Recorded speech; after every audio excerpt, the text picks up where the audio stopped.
I got uninvited from my mom's birthday because I didn't look good next to my sister's boyfriend. Turns out, I was actually his boss. He looked me in the eye and said, "If you still insist on coming home, then don't call me your father." 3 weeks later, the power, water, and internet in their house all shut off, on my mom's birthday. Follow my narrative, perhaps you will recognize yourself in it. Hello, this is Ryan. I'm 30 years old and reside in a little town around 40 minutes from Seattle. Every morning, I make myself a cup of coffee, put on the weather, and drive less than 10 minutes to work. I co-founded a small technology company focused on sustainable energy. Not everyone understands what I do, including my family. They still think I spend my days tightening screws and repairing machinery, which I don't mind. I have never felt the need to explain. When someone asks about my family, my parents or my sister Jessica, I smile slightly. "It's been a while since we talked," I remarked, and that's it.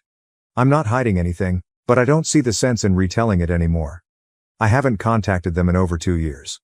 No calls, texts, holidays, or birthdays, nothing. Just a long calm stretch, as if the connection between us had been severed and no one tried to repair it.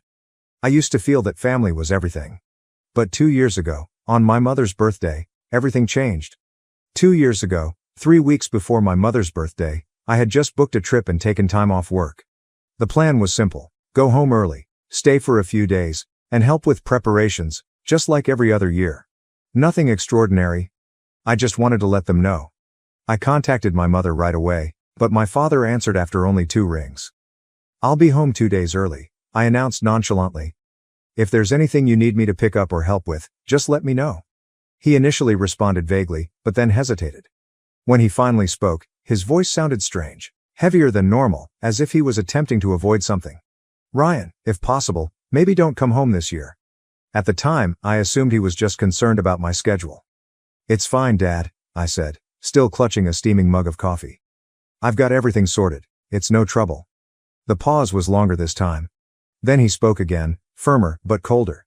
"Jessica's bringing her boyfriend home this year. He's a manager, someone important. Speaks well and carries himself properly. And your job, well, it isn't very comfortable to talk about, so it's best if you don't come."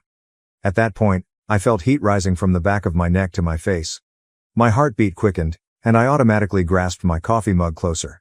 "What the hell did you just say?" I exclaimed, unable to keep my voice calm. "Are you seriously saying that to me right now?" He didn't dispute it, take it back, or soften. Instead, he responded plainly and sharply. "You coming home would just embarrass the whole family. If you insist on coming, don't call me your father." And then he disconnected up without a moment's pause. I put the phone down. My palm was still shaking and somewhat sticky from sweat. The apartment was completely silent, no TV, no footsteps, just me standing there, staring into space like I'd been plucked out of my life. His words kept echoing in my head, slow and clear, like a recording stuck on repeat. "You coming home would just embarrass the whole family. If you still insist on coming back, don't call me your father." For a moment, I wondered if I had misheard him, but no. Every word and tone was cold as ice and solid as stone. There was no slip of the tongue and no room for hope. I clenched my jaw, my throat tightening as if something had lodged there and refused to move. Right immediately, memories began to flood back. I silently paid all of their bills, including electricity, water, and internet, for more than 2 years. Nobody ever mentioned anything, and now they're calling me the family's shame.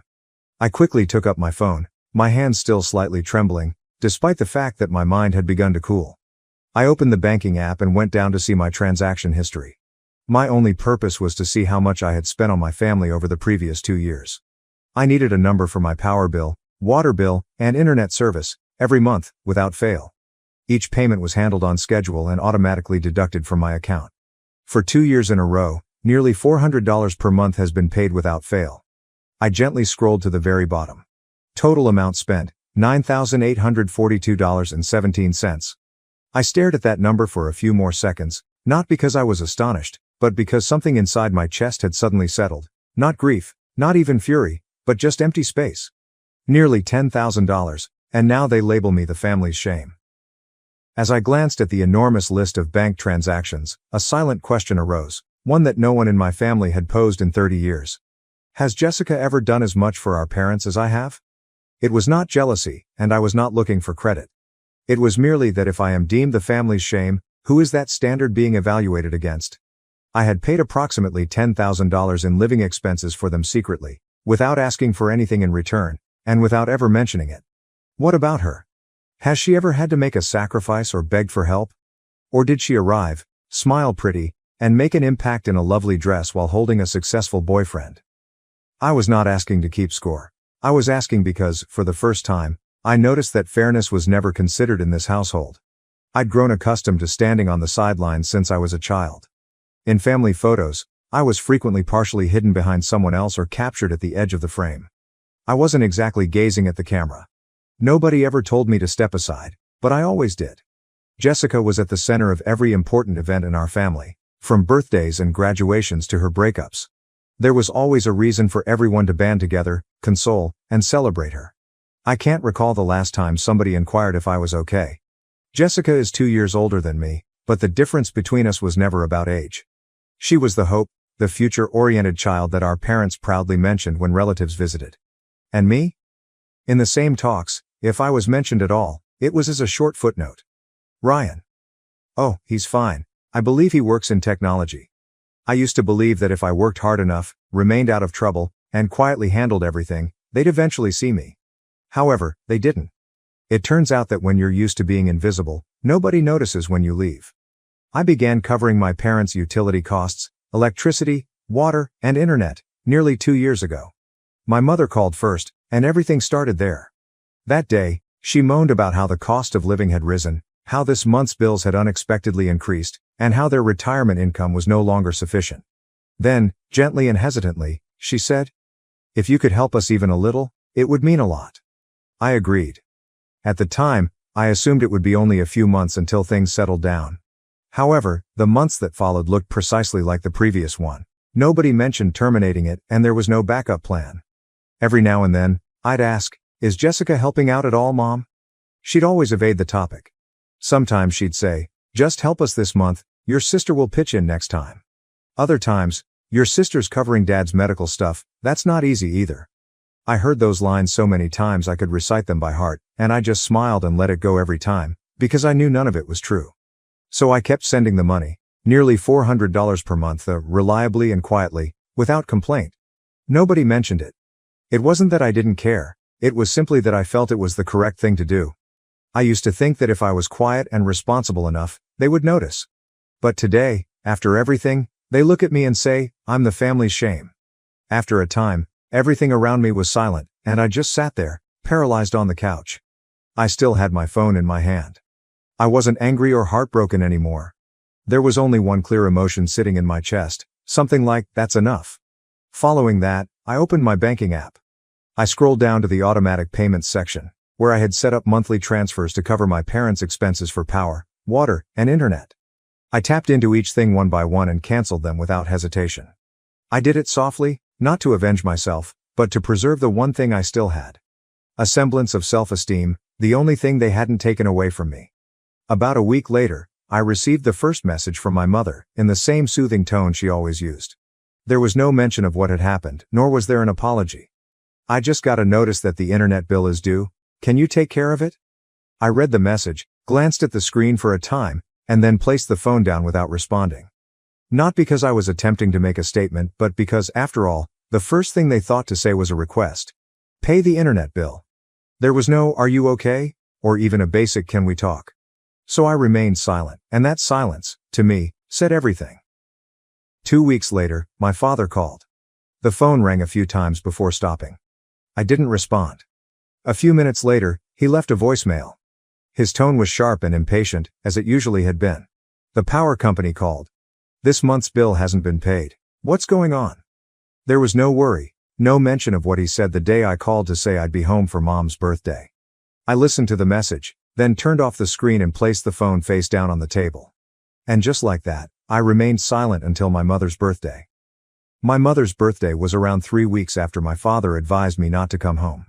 The party went on as normal, with her favorite roasted chicken, cake from her favorite bakery, and a few close relatives gathering around the dinner table.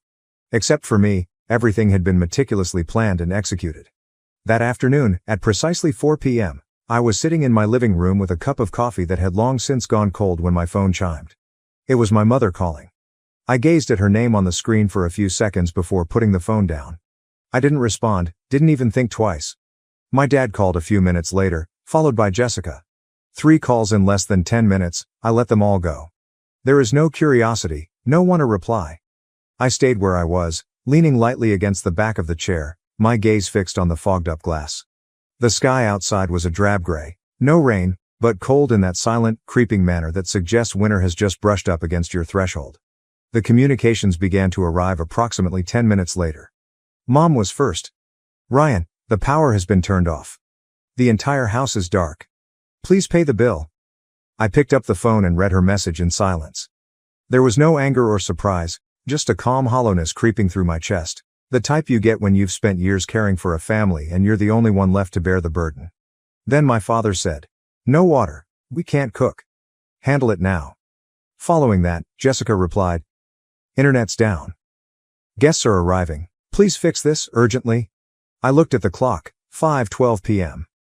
I remembered clearly, I canceled all automatic payments exactly 3 weeks ago, immediately after my father informed me that if I insisted on coming home, I should never call him Dad again. And now, in the midst of the birthday party they had instructed me not to attend, everything began to shut down: power, water, and the internet. Each one vanished just when they needed it most. I didn't text back or call. I didn't feel the need to explain.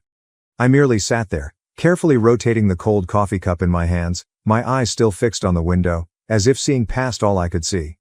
And in that moment, I realized they weren't phoning because they missed me. They were calling because there was no one left to shoulder their weight. Around 6 p.m., my phone began buzzing again, this time nonstop. Yet it wasn't my parents or Jessica anymore. It was the relatives, who only visit on holidays yet feel entitled to pass judgment.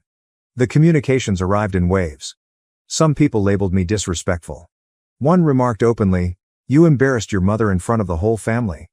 Another, more subtle but just as devastating, said, "Your sister was right, people like you shouldn't show up on a happy day."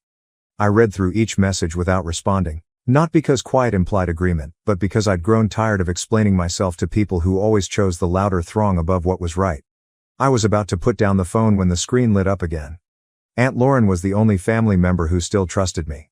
She was calling on video via an ancient app that only she and I still used because we were the only ones who cared enough to look each other in the eyes when it counted. I paused for a bit before answering on the second ring. The first thing I saw was her face, somewhat obscured by the yellow illumination from the kitchen behind her, a location I knew like the back of my hand. Every crack in the wall and every noisy cabinet. But tonight the room felt different. There were clinks of silverware, uneasy laughs, and random small conversation in the background. She glanced at me through the screen, her eyes warm and troubled. "You're not going to pay for it, Ryan." Her tone was light, as if she were trying to figure out what was going on. I peered into her eyes, and when I finally spoke, my tone was sluggish, as if I was dragging up something I had buried for too long. "You know, Auntie, it was Dad. Told me not to come." I gulped hard. "He said if I still insisted on showing up, I shouldn't call him my father anymore." She became quiet. Her eyes changed, as if she was studying the room behind her. Right then, the call devolved into mayhem. I could hear my mother's voice through the noise. "Tell him I'm ashamed of him. On this day, of all days, how could he do this?" My father said sharply and loudly, "It's not that serious, it's just paying a few bills. What kind of man gets petty over money?" Another voice, I believe it was my uncle. "Poor Jessica, having to deal with a brother like that." Footsteps approached the camera. Jessica appeared behind Aunt Lauren, arms folded and lips twisted with annoyance. "He even picked up the call? Mom's been crying all day, does he even care? Seriously, no shame at all." I didn't say anything. I just observed and remained silent, as if it were the only way to defend myself. I departed. Just as I was ready to end the call, another face came on the left side of the screen. A young man with perfectly combed hair and a dark suit. He stared at me with confusion in his eyes, then smiled hesitantly. "Hey boss," he replied, his voice somewhat scratchy, as if he wasn't sure if the words belonged in this situation. I froze. My gaze remained fixed on the screen, and I unconsciously grabbed the phone closer. I had not expected this. Not here, not on the night when everyone felt I was too much of a shame to be invited. I stared at him for a few seconds longer, and then it all clicked. His expression, the way he spoke. Of course, he was one of the new personnel who had lately transferred from our southern branch. We'd exchanged a few emails and he'd sent me 2 reports, but I had no idea he was Jessica's boyfriend, the one everyone was trying to impress. The room behind Aunt Lauren appeared to hold its breath. I noticed her look over her shoulder, and the kitchen erupted in a frantic commotion. Then someone said quietly, "Wait, what did he just call Ryan?" Another voice followed, confused. "Boss? Does that mean Ryan is Jessica's boyfriend's boss?" The whispers grew like a rising wave, overlapping and uneasy. And me? I just kept looking at the screen. No nod, no denial. I am simply waiting to see where it goes. And right then, the young man stood up straighter, looked past the camera to the others in the room, and spoke plainly. "In case you didn't know, I work at Pacific TerraTech. Mr. Ryan is one of the company's co-founders." His remarks were crisp and obvious, loud enough to cut through the clatter of dishes and murmuring, and the room fell into an unusual quiet. It's not awkward, simply stunned. I still did not say anything. I pushed my lips together and gave a soft nod of confirmation. He returned his gaze to the computer, eyes wide, and I said calmly, evenly, as if the words had been waiting for him, "Hope your big introduction goes perfectly." Then I disconnected up. That night, I slept soundly, no tossing and turning, no jolting up in the dark with old questions replaying through my mind. For the first time in years, I felt light. Not from satisfaction, but because they finally recognized who I was. The next day, before the sunlight had fully filtered through the thin curtains, I went for my phone and checked my emails as usual. A few meeting reminders, a couple of accounting comments, and then I noticed a name I didn't recognize in the from field. Hudson Kane. I opened the email. The first line struck me immediately. "I'm sorry, I didn't know you were Jessica's brother. I've always respected you at the company." I arched an eyebrow, leaned into the pillow, and continued reading. Hudson wrote that he had been truly astonished to discover of the family link between me and Jessica, and then without sidestepping or softening it, he stated, "I didn't expect her to be like that. I'll be ending this relationship. Thank you for not putting me on the spot before everyone." I laid the phone on my chest and closed my eyes briefly. It took me a few minutes to reopen the inbox and begin typing my response, slowly, clearly, and without embellishment. "Hudson, that's your matter. I don't expect anyone to make decisions to stay in my good graces. Think carefully before you do anything. And for the record, I don't bring family into the workplace." I pressed send. No more thought, no lingering emotion. For me, that was sufficient. Some things, once clarified, I don't require anything else. Around 10 a.m., while I was winding up a meeting with the department heads and taking notes, my phone rang in my pocket. I pulled it out and saw the name Jessica, my sister. I stared at it for a few seconds before hitting decline, not out of rage, not to make a point, but simply because I'd had enough of apologies that only appeared after everything had already come apart. Within 5 minutes, a message arrived. "I'm sorry. I didn't think Hudson would change like that. You're his boss. If you said something, I'm sure he'd listen. Please talk to him. Ask him to come back to me." After reading it, I approached the hallway window and leaned against it. I reviewed the message several times before typing my response, which was neither too long nor too short for her to understand. "Hudson didn't leave because I told him to. He left because of how you live, how you treat people, how you look down on what you don't understand, and how you always assume that with a soft enough voice you can steer anyone." I pressed send, put the phone back in my pocket, and returned to my desk. However, less than a minute later, another message arrived. "I know I messed up. This time, I mean it. I'll change. Please believe me, just this once." I did not respond. I read it, sat with it for a bit, and nothing moved inside me, not because I didn't care, but because I finally understood. Sometimes the distance between two people isn't in the apology. It's in when the apology arrives. I gently deleted the message, leaving nothing behind, and returned to my current life. A week later, on a Friday afternoon, as I walked back into the home from the garage, I froze on the porch. My parents stood at the front door, each holding a little suitcase, their faces drawn with exhaustion from the long travel. I didn't ask why they were here. If they'd traveled all the way out to see me, it wasn't a casual visit. I opened the door and welcomed them in. No tension, no forced politeness, just a simple choice. I didn't want to have that conversation outside, where the wind was picking up on the porch. We sat in the living room, and the tea on the table was still steaming. My father talked first. He apologized in a quieter tone than normal. My mother added to it, saying they'd thought things through, perhaps they'd gone too far, and things should never have come to this point. I remained silent and did not interfere, just listening to see if this apology marked the end of something or the beginning of something else. And, as I expected, my father's tone changed. "We're family, Ryan, and family helps each other. We raised you, sent you to school, everything you have now, a part of it comes from us, right?" I looked at him. My countenance remained unchanged, but my stance straightened somewhat. Then my mother spoke, her voice quiet, as if she were saying something quite sensible. "If you could maybe send us about $2,000 a month, just a little support, it's not much for someone like you." I stared at the two people sitting in my living room, the same people who had once kicked me out of a family event because they thought I was an embarrassment. And now they were sitting in my house, placing a monetary value on their apology. $2,000 each month, because I was their son. And to them, my success was a debt that I owed them. Following their request, I let out a quiet chuckle, not loud or snarky, but the type you get when someone tells you a story that doesn't make sense. I looked at my parents. Their eyes were fixated on mine, as if they expected me to nod in accord. But I wasn't angry. I'd come too far to be bothered by stuff like this. I leaned back in the chair, my voice calm and clear. "What about Jessica? How much will she be contributing each month?" The room appeared to pause at that point. The air tightened.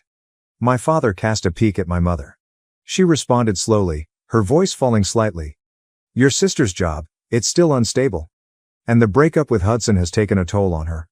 I nodded softly, not surprised. The same old excuses dressed in empathic language, but they were merely deflections.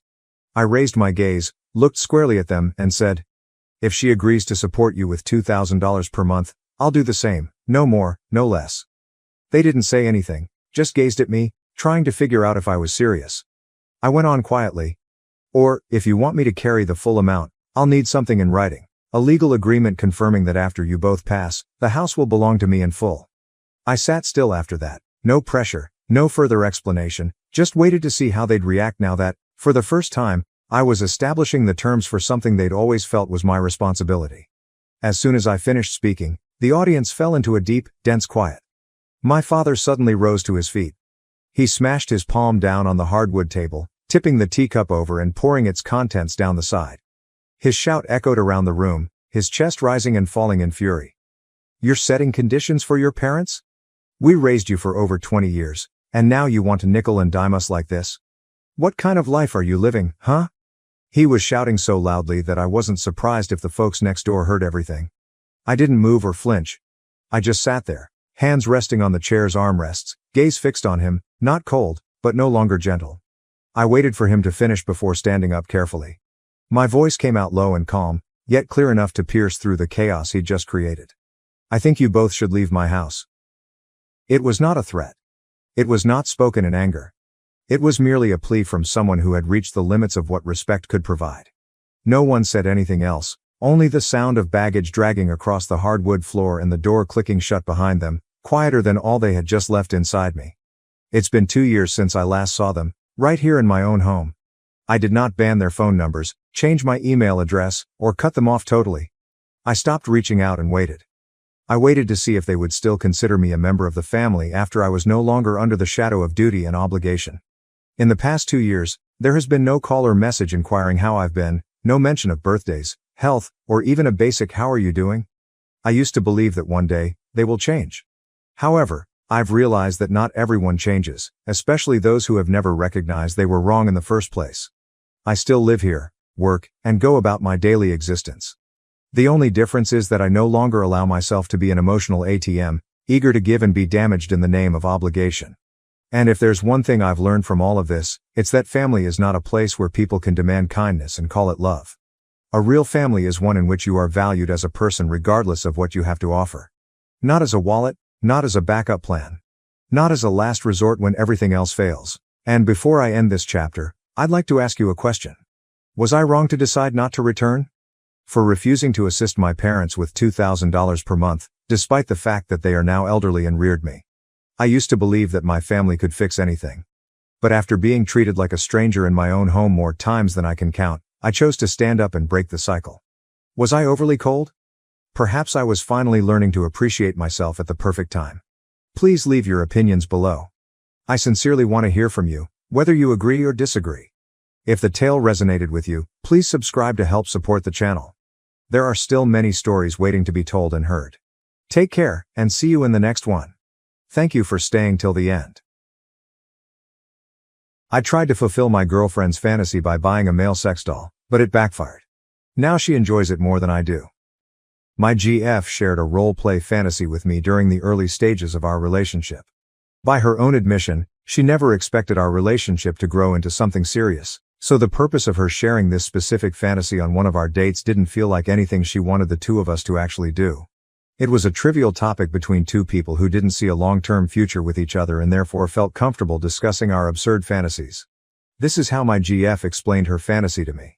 She catches her supposedly straight BF fucking a male sex doll, which turns her on and prompts her to encourage him to continue fucking the doll while she watches and masturbates. No idea how I reacted at the time, but I always remembered my GF struggling to balance her embarrassment with her enthusiasm, which was wholesome as fuck and made me like her even more. I liked her so much that I wanted to keep seeing her, and thankfully the feeling was mutual. We eventually became GF and BF and life continued. My GF never referenced the gay sex doll fantasy again, even when we experimented with a variety of other role-play fantasies in the bedroom. I never forgot, and I figured it would be kind of cool to celebrate our 1-year anniversary by exploring the fantasy my GF shared with me when I was nothing more to her than a guy she just wanted to have fun with in her free time. I decided to keep it as a surprise and let my GF believe that our anniversary dinner was as special as things were going to get that night. But little did she know that I secretly made all the necessary arrangements to bring her homoerotic fantasy to life. The plan was simple. Go out for dinner. Come home. Cuddle on the couch. However, mid-cuddle, I would go to the bathroom, but that would be an act because I would not be going to the bathroom at all. I would instead beeline for the bedroom where I would get undressed and proceed to get things going with my male sex doll, which I ordered online weeks ago and managed to keep hidden until that moment. The idea being that my GF would begin to wonder where the fuck I was and then eventually find me balls deep inside the rubber butt of a lifelike sex toy. I was hoping that by the time my GF opened the bedroom door, I would have managed to get it up, get it in, and somehow make it look like I'm not just fucking an inanimate object but the object of my deepest desire. Needless to say, I had to be hard to fuck the doll, which proved to be hard to do because, it was a fucking doll. With a dick. Not exactly my type. I never even heard my GF approach my bedroom because I was too focused on forcing my penis to cooperate. As soon as the bedroom door swung open, my GF and I saw each other and both of us fucking froze. My GF covered her mouth with her hand and asked if I was gonna explain what the fuck was happening. I jokingly said she always wanted to be with a guy who was into fucking twink sex dolls up the ass. My GF laughed and said she had no idea what I was talking about, but she was keen to know more. I reminded her of the moment at the beginning of our relationship when she revealed that she fantasized about a role-play situation where she catches her BF fucking a male sex doll and then she ends up enjoying the show. My GF gradually stopped laughing and said she most definitely would have remembered something as specific as that. And yet, she struggled to remember anything like that ever being discussed between the two of us or anyone else. I said I remembered though. Hence the fuckable mannequin I was failing to fuck. My GF stopped saying she didn't remember what I was talking about and low-key switched to disagreeing with me that she ever shared a fantasy like that with anyone because she refused to believe it was something she would think of, let alone enjoy. I made it clear to her that I would never have purchased a male sex doll, much less go as far as to fuck the thing, if it wasn't for the fact that I remembered her talking about how hot that was for her. My GF asked if one of us was gaslighting the other or if maybe one of us, aka me, was feeling somewhat ashamed about what was going on in the room before she walked in. I said I was feeling frustrated that she was refusing to even entertain the idea that she might have had this fantasy and communicated it with me. My GF said maybe I was confusing her with an ex-GF who enjoyed watching straight guys doing gay stuff. I decided to shut up and get dressed because I didn't understand what was going on anymore. My GF inspected the sex doll while continuing to question me about this so-called fantasy of hers that she was convinced was in fact my fantasy. She wondered if it was just her that thought the sex doll kind of looked like my best friend. I kissed her and said happy anniversary before I reiterated that this was all for her.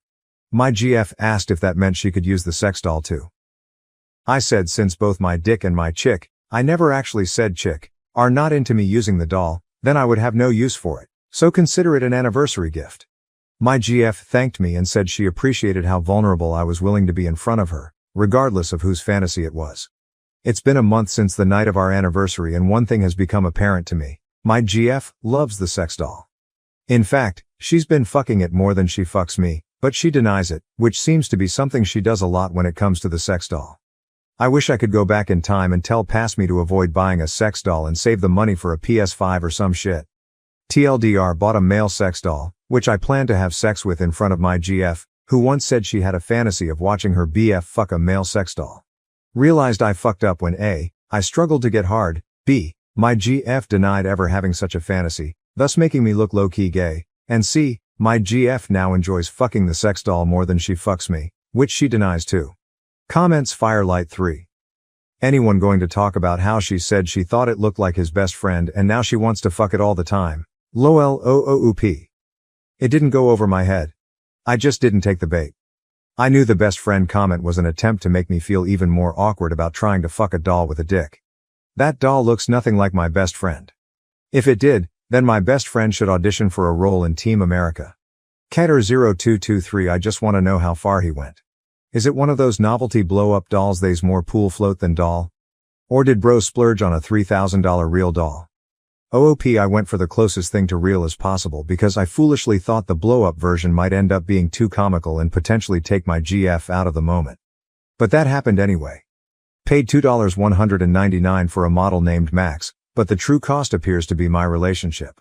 What is this a cantad dude? What are you even doing being in a relationship with someone like this? OOP This might come as a surprise based on my post, but excluding recent events, my GF made me happy.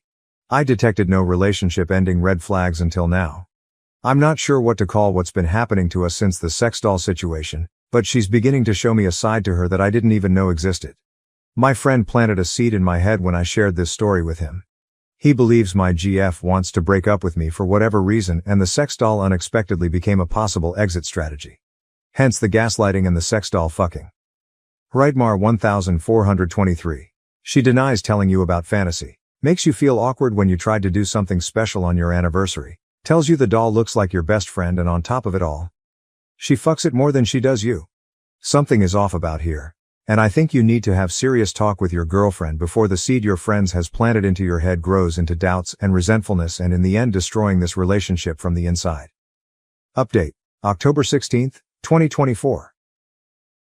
I made the mistake of purchasing a male sex doll for the purpose of fulfilling the homoerotic fantasy my GF pitched to me at the beginning of our relationship, which was that she fantasized about watching a guy fuck a male sex doll.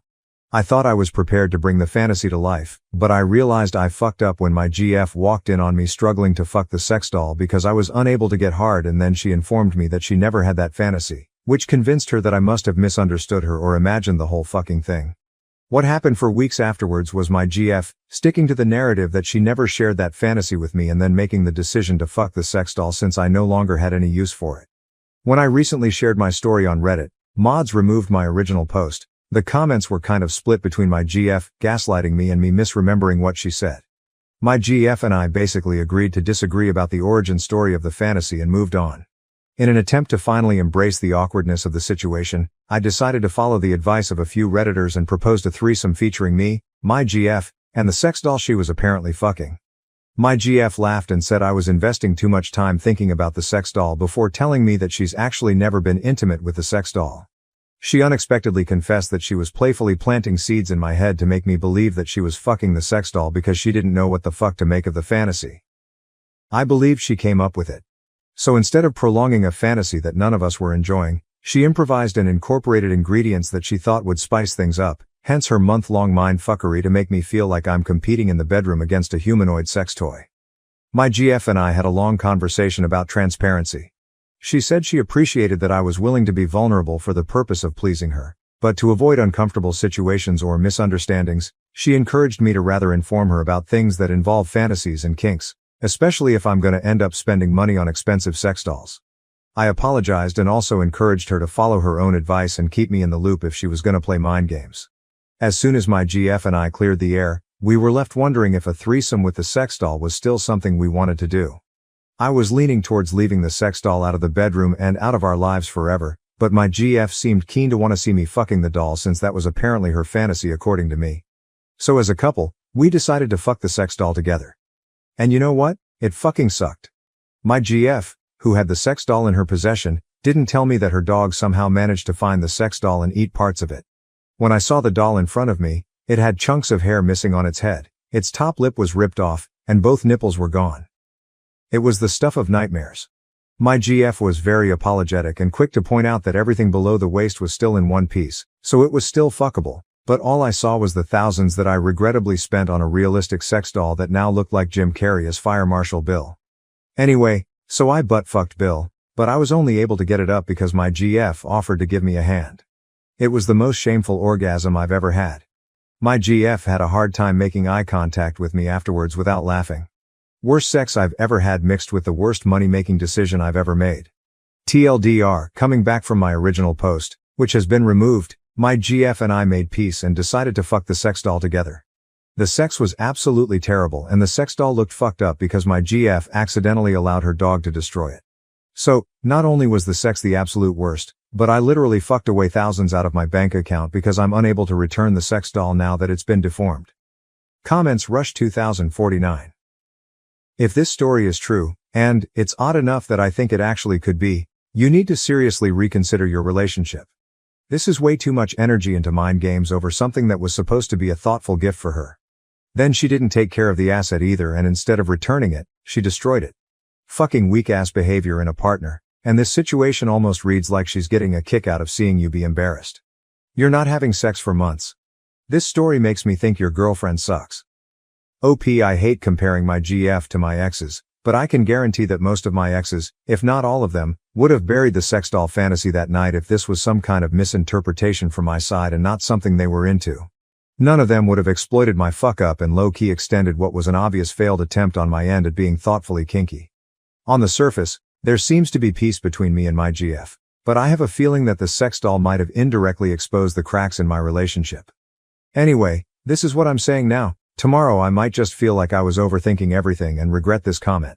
JWatts 1973. The funniest part of the story is how you think a non-deformed sex doll is returnable. My sil threw a fit when I refused to pay for her bachelorette trip and now she's blaming me for her fiancé leaving and the wedding being cancelled. My sister-in-law, Steffi, 26F, and I share a lot of history because we attended high school together. Back then she was a major bully, and I happened to be one of her favorite targets. Why not? I was a huge nerd in high school and my appearance didn't help.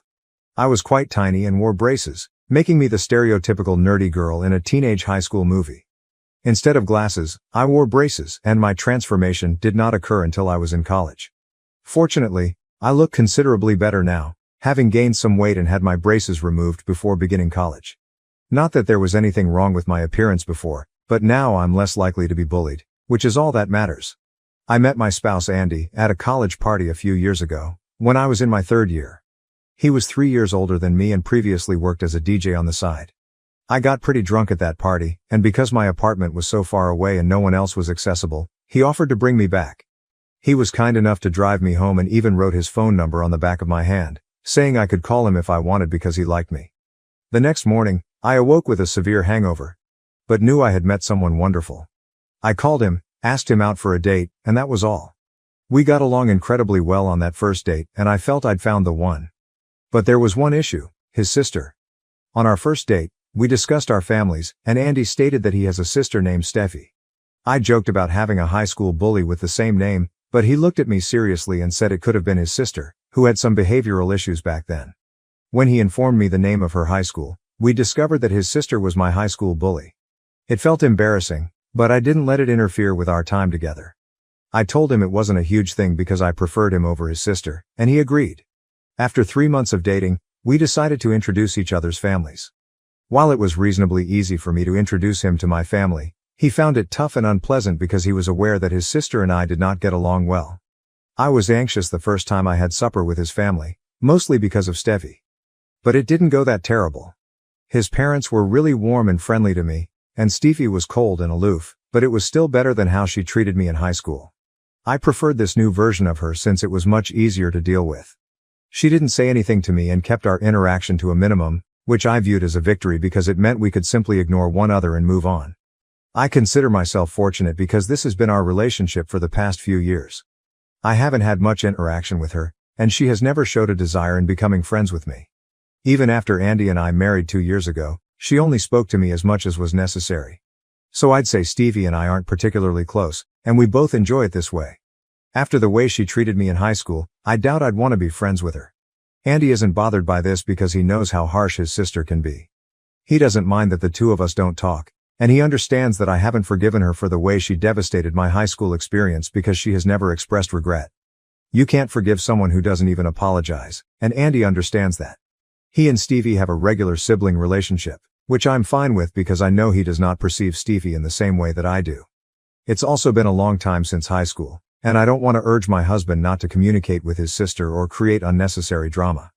She and I are now civil, and that is all that matters. Everything is okay in the family.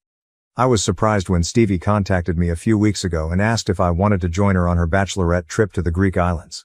She didn't simply ask me over the phone, she invited me over to lunch.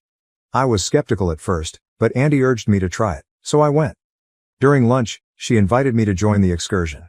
She was pleasantly kind to me, and she even apologized for how she treated me in high school. Instead of ignoring our shared history, Stevie addressed it for the first time. I was surprised since I hadn't expected her to admit to the constant bullying. When it eventually happened, I didn't know how to react. She apologized for how she had treated me, admitting she was just being a brat, and said she discovered her error too late. She also claimed that she had never brought it up, even after I began dating her brother, because she was uncomfortable confronting the past and didn't know how to face me after everything she had put me through. While discussing all of this, she even shed some tears, making it appear extremely sincere. As the naive emotional person that I am, I fell for it.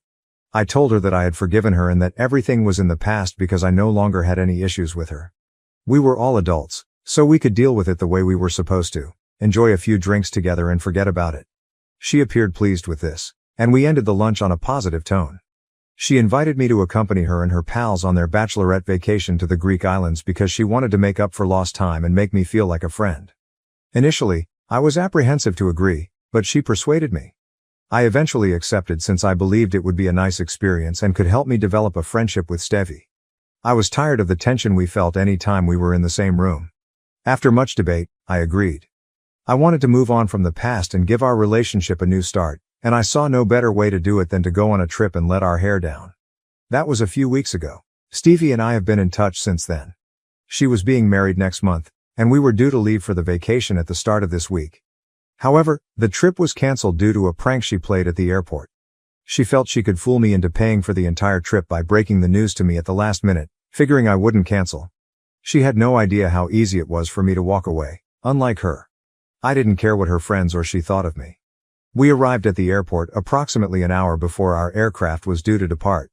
We were all speaking when Stevie suggested we go get coffee, so I joined her. At the counter, she casually said, "Oh, by the way, I hope all your cards work internationally, because otherwise, you'll have a hard time paying for things." I informed her I was carrying cash for souvenirs and little purchases, but she explained that she meant hotel rooms, food, and even aircraft tickets, and that I would have to reimburse her for everything. I was really caught off surprise. We had never talked about this before, and half an hour before our trip was hardly the time to bring it up. She kept speaking in a casual tone, so I questioned if she expected me to pay for myself during the vacation. To my surprise, she said, "Not only for yourself, but for everyone on the trip, including my friends and me. I assumed you were going to sponsor the entire event, which is why I chose such an expensive location. I know you can afford it. Will that be a problem?" I still recall her exact words and can hear her tone in my brain, as if it were the most apparent thing in the world. But we hadn't talked about it, and I had never agreed to something like that. I questioned whether she was serious, and she admitted that she had expected me to finance the entire trip. She claimed if I didn't, she'd think I was stingy and selfish because I had the highest salary she knew. She couldn't think of any reason why I would say no. But I could think of several reasons, beginning with the fact that I never agreed to this. She did not even ask if I was comfortable with it. Yes, I did earn more than most others she knew because I am the vice president of a relatively large corporation. However, that did not obligate me to support her travel. We weren't there yet, especially since we were still developing our connection. And I was certainly not going to consider paying for a vacation for a group of people I didn't even know. More importantly, it was my money and my decision. She could call me a miser or a stingy person, but it wouldn't matter to me since I wasn't going to spend a lot of money on a vacation I didn't even plan and on people I didn't know or care about. After a while of standing there while she grabbed her coffee, I decided to stroll back to where everyone else was sitting, gather my belongings, and leave. This was silly, and I didn't want to cause a commotion in a public place, so I left quietly. Stevie raced after me with her coffee, while her pals tried to figure out what was wrong, but I didn't believe it was necessary to explain anything to them. I just walked out of the airport, hopped into the first cab I saw, and went before they could find me. As soon as I got into the cab, I decided to block Stevie so she couldn't call me and bother me further. The next thing I did was phone Andy and tell him what had happened. I felt awful for him since he had been so happy that his sister and I were finally getting along. I expected this trip to help our relationship, but we were both mistaken. When I called him and informed him what Steffi had tried to do, he was much more furious than I was. He said that was inappropriate behavior and that he would call his parents right away to discuss it. I believe he was more disappointed with his sister than I was, because I knew she was a bad person and wasn't surprised by what had transpired. Andy and his parents, on the other hand, had undoubtedly anticipated more from her, and she had truly disappointed them. I believe that's what really messed things up for her after that, because as they found out what she was up to, they were all furious. Andy didn't say anything to her directly, but I could see he wasn't going to let this go since it was demeaning to me, and he was disappointed in his sister. When I returned home from the airport, Dad informed me I didn't need to speak with Steffi anymore. Not that I needed to be informed twice, I didn't want anything to do with her in the first place. I didn't hear from anyone in his family for the rest of the day, including his parents, but I knew Andy was on the phone with them all day. I elected not to discuss it with anyone because tempers were running hot. I knew everyone was already unhappy, and I didn't want to exacerbate it. I just stayed silent and waited for the storm to pass. 2 days passed with nothing happening, but I did chat with my in-laws. They apologized for how Stevie had treated me. I told them that it was no big issue because it was not their fault. I saw how wonderfully they had reared their son, so I knew their parenting was not the issue. Stevie was solely responsible for how she turned out. Andy and I got back to normal quite shortly after that. I didn't ask him about the implications of Stevie's conduct since I wasn't interested in them. All I knew was that I wouldn't have to engage with her anymore, which was plenty for me. But then, 2 days after the incident, I learned that the wedding had been canceled and her fiancé had left her. That was the indirect result of what she had done to me. When Andy and I returned home from work that day, he informed me that Stevie was blaming our family for her breakup with her fiancé. I wasn't sure how that was even logical, given that we hadn't spoken to her since the airport incident. Apparently, this all happened because, after Andy told his parents what Stevie had tried to pull at the airport, they called her and asked her to apologize to me. However, Stevie didn't believe she had done anything wrong. Instead, she began telling her parents that I was harsh and stingy, and she was relieved I had left. This irritated her parents, who informed her that they would no longer be paying for the wedding and that she needed to find someone else to fund her lavish occasion. Stevie attempted to seem unconcerned, but it was going to be difficult for her to cover all of the wedding expenses on her own because she had just resigned her job and started her own business a few months ago, which had yet to break even. It was not feasible to pay for anything herself. Despite knowing this, she refused to apologize or accept responsibility for her mistakes. The wedding was only a few weeks away, so this was becoming an urgency for her. According to Andy, after speaking with her parents, Stevie informed her fiancé that her parents would no longer be funding the wedding expenses and that she expected him to take over. This sparked a massive dispute between them because it was clearly unfair for her to drop this on him with only a few weeks till the wedding. That fight eventually led to the cancellation of the wedding. After Andy told me the whole story, I asked him how he knew everything. He added that following the altercation with her fiancé, Stevie arrived at their parents' house and argued with them as well.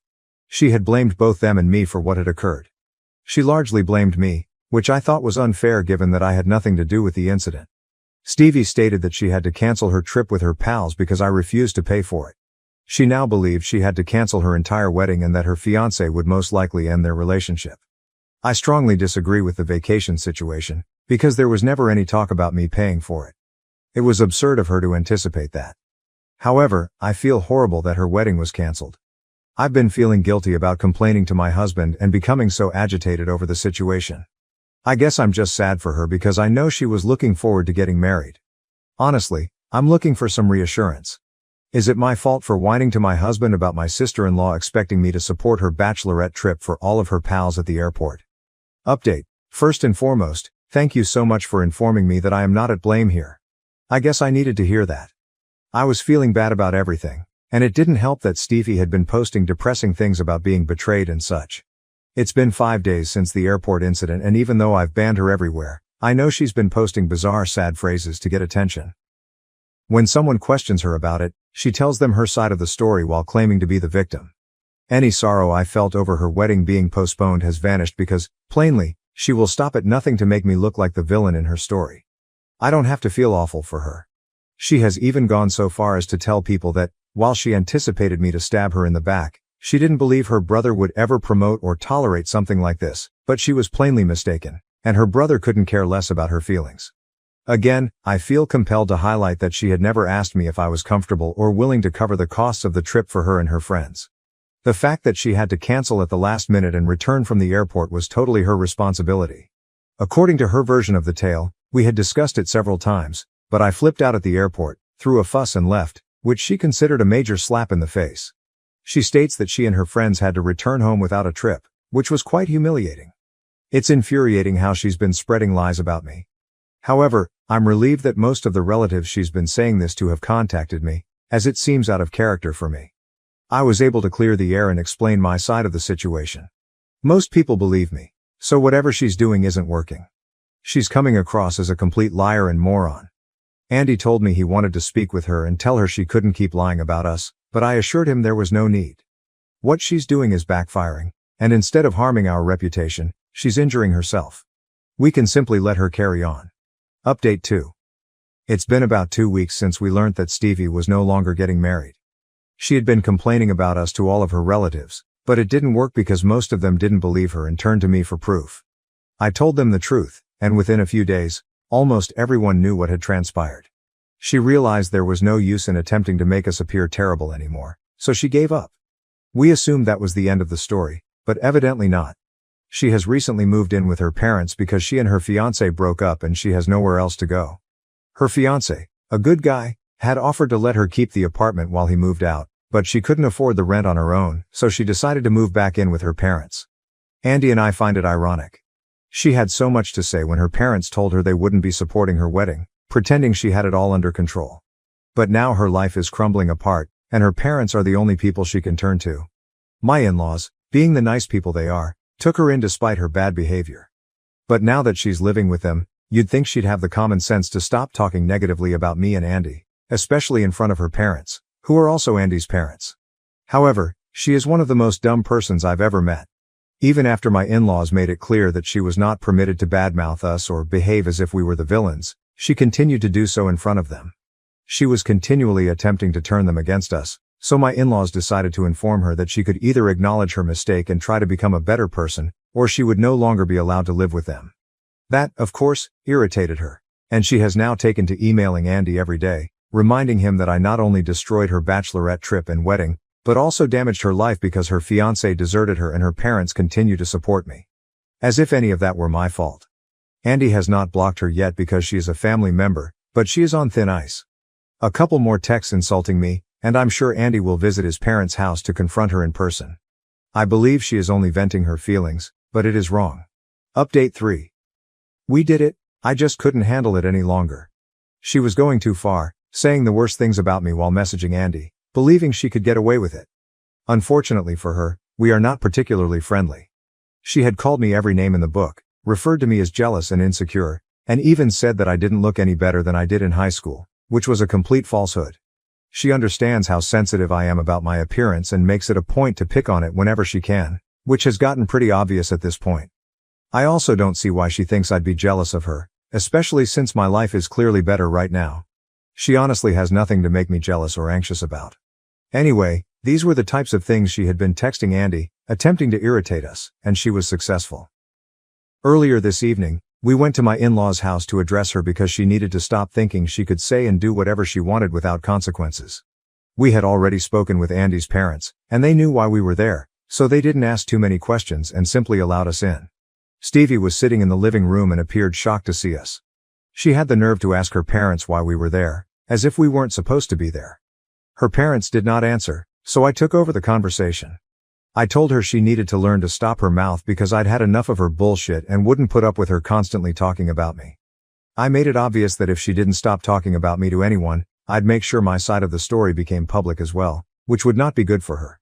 She quickly erupted, accusing me of blackmail and alleging her family had ambushed her. When we urged her to be quiet and simply apologize, she refused. Instead, she began packing her belongings and left within an hour, knowing she was no longer wanted and going to stay with a friend. I'm confident she'll be back in a few weeks because no friend will let her live rent-free for long. Given how much of a miser she is, I doubt she will pay when she can simply return to her parents and live for free. But for the time being, we are all free of her, and I must admit that I am much better off. I believe everyone would agree with me on that. My parents disowned me and cut me out of their will because I'm not their biological child, but inheriting from a distant relative changed everything. Let us start from the beginning. My life changed dramatically when I was 14. Around this time, my mother decided to relax again, this time with a man whose previous marriage had produced a son. Jake, already 3 years older than me, was 17. Let's also admit that we didn't get along right away. The ink on their marriage certificate had hardly dried when the tension began to rise. At first, it was the tiny issues that arise when strangers are notified that they are suddenly family and brought together. Jake would leave dirty dishes in the sink, assuming they would clean themselves. Of course, I was the one who got a lecture from my mother or new stepfather about the kitchen mess. Alternatively, I would see my shampoo disappearing faster than usual, only to discover Jake with perfectly maintained hair that appeared to have resulted from using my favorite product. It was strange, but I felt upset by more than just Jake's antics. Tom, my stepfather, handled things in the same manner. I seemed to be the problem whenever things went wrong. He'd think I was responsible without even asking. Then there was my mom. She was too focused on making this new family dynamic work to see what was happening. She'd brush it off, cover for Jake, and pretend everything was fine. I could immediately detect the difference in expectations. Mom and Tom announced they were expecting a kid around a year into our difficult living situation. At that time, everything changed. Suddenly, everything revolved around the newborn. The house required renovations, and guess which room was chosen for the nursery? Exactly, mine.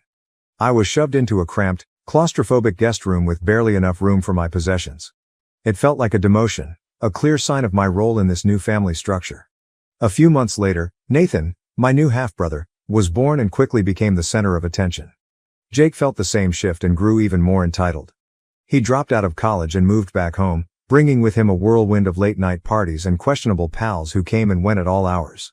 Tom dismissed my protests about the noise and trash, while my mother simply looked sorrowful, as if to say, "What can we do?" It was infuriating. I started spending more time at friends' places, anywhere I could find routine. My escape ended up being school. I stayed as long as I could, joining every organization and taking extra classes. It was more than just adolescent defiance. It was about survival. Home became a place where I always felt as if I was walking on eggshells, waiting for the next explosion. It was suffocating. One evening stands vividly in my mind. I got home later than usual to find the house utterly still. A note on the refrigerator indicated that they had gone out to dinner, without me. I hadn't even been invited to this family supper. That note struck harder than I expected. I felt invisible, as if I did not truly belong. And it stung. Not shortly after my 18th birthday, everything almost broke. I felt Tom disliked me having any excuse to leave the house, despite the fact that I worked part-time. He repeatedly told me that it would jeopardize my academic progress. Then one evening, I returned home to discover my room utterly trashed. Jake hosted a party while my mom and Tom were gone, and my room suffered as a result. A broken lamp, alcohol stains on my project documentation. It was an outright breach of my privacy. I challenged them at breakfast the next morning. Tom responded coldly and contemptuously, "You should have been more responsible with your belongings." My mother simply sighed and whispered something about families coming together and letting go. I had finished letting things pass. Everything I did during those years seemed to be scrutinized, but not in a way that suggested concern for my well-being. Rather, it appeared like they were waiting for me to make a mistake so they could blame me. Jake, who had turned into a professional couch potato, appeared to get away with it all. Although Nathan, my tiny half-brother, was still a child, the amount of coddling he received revealed who the favorite was. I remember one time when I was working on a large science project that I found really interesting. Even at home, working on it was nearly impossible. I desired silence, so I set up a workstation in the corner of the living room. It felt like I was trying to build something delicate in the heart of Times Square. I eventually had enough. Jake would play loud music, Nathan would run about shouting, and Tom would complain about how my project was taking up too much space or making a mess. After packing, I went to see a buddy, whose parents allowed me to work in their tranquil dining room. For the first time in what felt like forever, I was able to concentrate. That was when I realized how odd my home life had become. My friend said, "You're always welcome here." The invitation was easy, yet it meant everything to me. For me, home was just a place I couldn't wait to leave. Home is supposed to be a secure refuge, yet every hour away from it helped me breathe a little easier. I started working extra shifts at my job. Of course, Tom didn't like it. He frequently mentioned my job as a distraction from school, but I knew why he disliked it. I wasn't around as much for him to critique. As I accumulated more money, the thought of moving out began to form in my head, but I realized it would not be easy. My mother and Tom were unable of dealing with the situation. The more I thought about it, the more it seemed like the only option to regain control of my life. I was a ball of worry the day I decided to inform them I was leaving. I discovered a basic yet fairly priced apartment near my campus. From my part-time employment, I had saved enough to cover the first 3 months' rent. It wasn't a lot, but it was mine. The prospect of having my own life and space kept me focused. One evening, after dinner, I seated Tom and Mom at the kitchen table. With my heart pumping, I attempted to keep my voice calm. I looked them in the eyes and said, "I'm moving out." The room became silent, and I could feel the tension mounting. You could have heard a pin drop. Tom was the first to reply. He smiled, shook his head and said, as if I had told him the most stupid thing imaginable, "You think you're ready to live on your own, just because of your age?" His voice was filled with amazement and a trace of mockery. At first, my mother said nothing. She simply sat there, staring down at the table, her expression unreadable. "I am ready," I said, attempting to sound more confident than I felt. The disagreement began when I stated that I needed my own room and had enough savings to cover it. Tom went on a rampage, accusing me. I was selfish, unappreciative, and tried to avoid my responsibilities at home. "He looks up to you, you know?" he continued, attempting to guilt me into leaving Nathan behind. As if that were enough to keep me in a hazardous atmosphere. My mother's response was calmer, but no less devastating. She did not dispute with me, like Tom did, nor did she attempt to stop me. She only continued to complain, saying things like, "Families stick together, and you'll regret it if you leave." But I knew better. This was not about family. It was about control. I stayed put not because I just desired my own space, but because I needed it for my emotional and psychological well-being. I felt like an outsider in my supposed home. I was tired of being held accountable for things beyond my control and of attempting to fit into a family that had made it apparent that I was not actually a member of it. I spent the following few days preparing. Every item I packed into a box felt like a step closer to independence, even though it wasn't easy. My mother entered my room on the morning I was supposed to leave. I readied myself for another battle, but it never happened.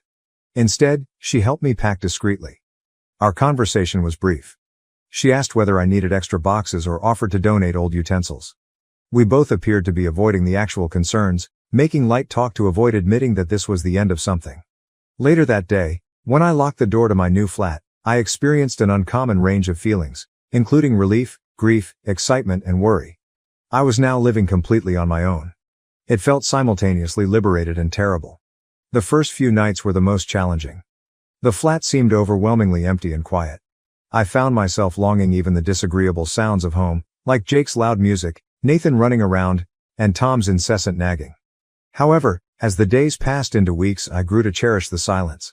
For the first time in years, I could actually breathe.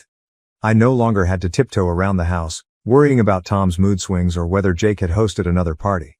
I could come and go as I liked, eat when I wanted and sleep uninterrupted. It seemed like I was finally discovering who I was beyond the insanity of my family. A new type of freedom. Life rapidly found its groove. I balanced work, education, and maintaining my modest apartment.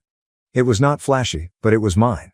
My connection with my mother and Tom improved slightly after I moved out of their house. I kept my distance but saw them sometimes, which made things easier. Then, unexpectedly, I received a call from my mother. Her speech was muted and more light than normal. "Tom's been thinking about his will," she added, simply as if discussing the weather. "He wants to make sure everything is in order." I reacted hesitantly, not sure where this was going. After a pause, she said, "He has decided to include Jake and Nathan but not you. Because they are his biological children, he believes it is more rational." There it was. It stings. Although I hadn't expected much from Tom, seeing it stated so bluntly hurt me harder than I anticipated. It wasn't about the money, but about the message. The reminder that, despite all these years, I was still not regarded as a member of the family. I forced myself to answer neutrally. "I understand." Mom, maybe sensing the hurt, hastily attempted to ease the impact. "You understand, this is just legal things. It doesn't impact our feelings for you, right?" Even if I didn't believe her, I allowed the conversation to divert to other issues. But the harm was already done. That night I laid in bed, staring at the ceiling, with that familiar sense of not belonging gnawing at me. Part of me wanted to confront Tom, demand an explanation, or simply tell him how deeply it hurt. However, another part of me questioned the point. For years, that family had not felt like a part of me, so why should it matter now? I ultimately decided to back off. I reduced my visits, stayed busy with school and work, and spent more time cultivating relationships with people who actually appreciated me. Friends, instructors, and co-workers who loved me for who I was, not for what I could contribute or because we had once shared a home. These were the individuals that mattered. The anguish from Tom's will and years of feeling like an outsider began to recede. It wasn't an overnight metamorphosis, but the hatred subsided, though it would occasionally boil up, especially at family events, when I saw Jake and Nathan relishing in the spotlight. I began to realize that some things were beyond my control. I started establishing my own family and sense of belonging. A few months later, Tom recovered from his health scare and their lives resumed to normal. Then came the actual test. I was invited to a family dinner to celebrate Tom's recovery. I went out of responsibility, rather than choice. The evening was just as awkward as I expected. Tom talked about his recuperation. Everyone gushed about Nathan's newest academic accomplishments, and Jake boasted about a new job he had suddenly landed. I sat there relatively silent, and it was painfully obvious that I was the odd one out. However, this time it stung less. I had come to terms with my status in the family. I was the outsider, yet there were individuals in my life that cared for me for myself, not because of family obligations or shared DNA. I made an excuse about an early start and went after dinner. As I drove home, I felt a weight lifted from my shoulders.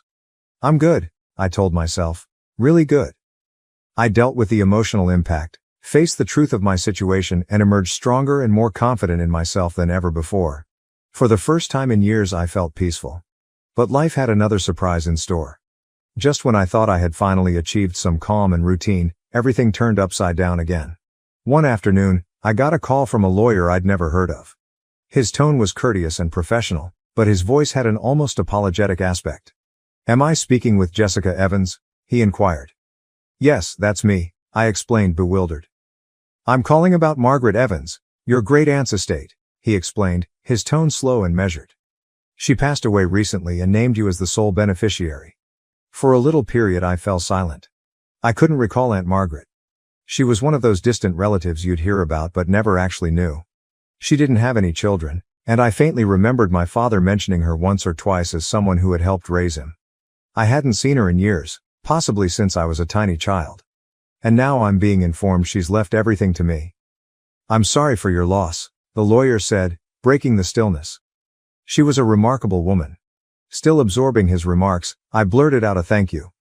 Then, half expecting it to be something simple, perhaps an old house or a few family heirlooms, I inquired, "Exactly what did she leave behind?" "Your great-aunt was quite well off," he said. "Over the years, she made some excellent investments. The estate contains various properties, a significant stock portfolio, and a trust fund worth approximately $3 million. My heart halted for a moment. I sat there gripping my phone thinking, why me? We weren't very close. When I was younger, I paid her a few trips, but our relationship was never genuinely strong. My mind could not fully grasp it. The attorney then stated, "She left a letter for you. I will forward it together with the other documents." He noted that she went into greater detail regarding her decision. After we hung up, I sat there staring at my phone, trying to make sense of everything. Why did Aunt Margaret chose me to inherit everything?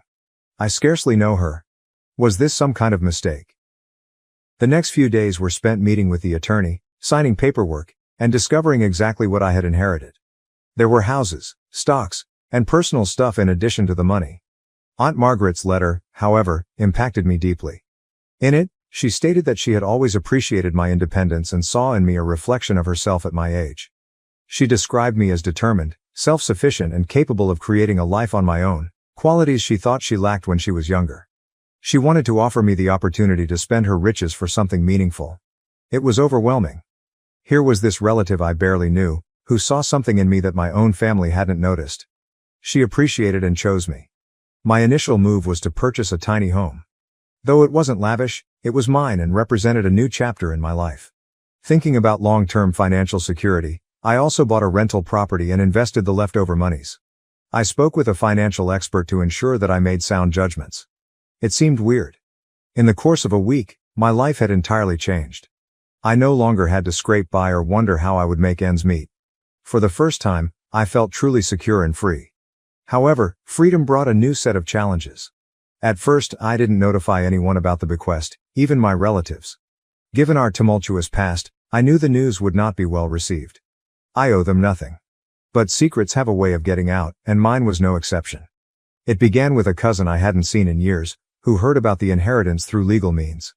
My mother found out before I did, and the rest of the family soon followed suit. The phone calls started almost immediately. First, my mother called in an unusually cheerful and inquisitive tone. She complimented me, then casually stated how difficult things had been financially for her and Tom. I sensed where the talk was going, and sure enough, the floodgates erupted. Tom called first, then Jake, and then some distant cousins I hadn't heard from in years. Each intimated, in their own way, that they needed a piece of my inheritance. Times are tough, they would say. My mother even commented, "You know how bad Tom's health has been," as if this explained their newfound interest in me. They all seemed to have forgotten about me, but only as a possible ATM. I was overwhelmed with requests for money, loans and gifts. It felt like vultures were circling, waiting for their time to swoop down. I felt overwhelmed. For a brief period, I considered quitting up, questioning whether holding on to the bequest was selfish. But then I remembered all the years I'd spent feeling like an outsider in my own family, being blamed, discarded and ignored.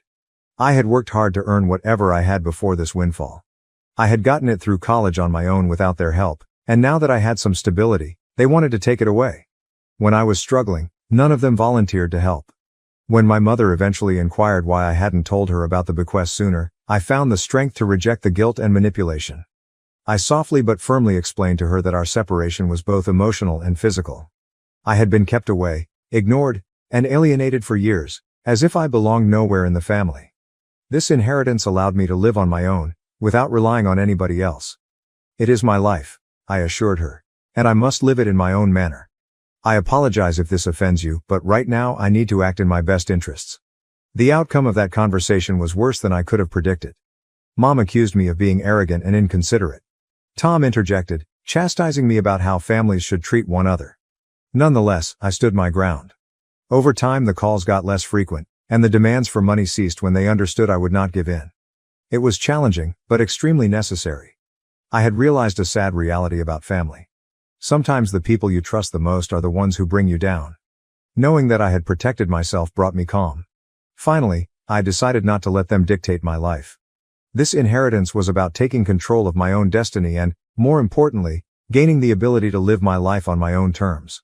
My communication with them became strained, but I'd become accustomed to it.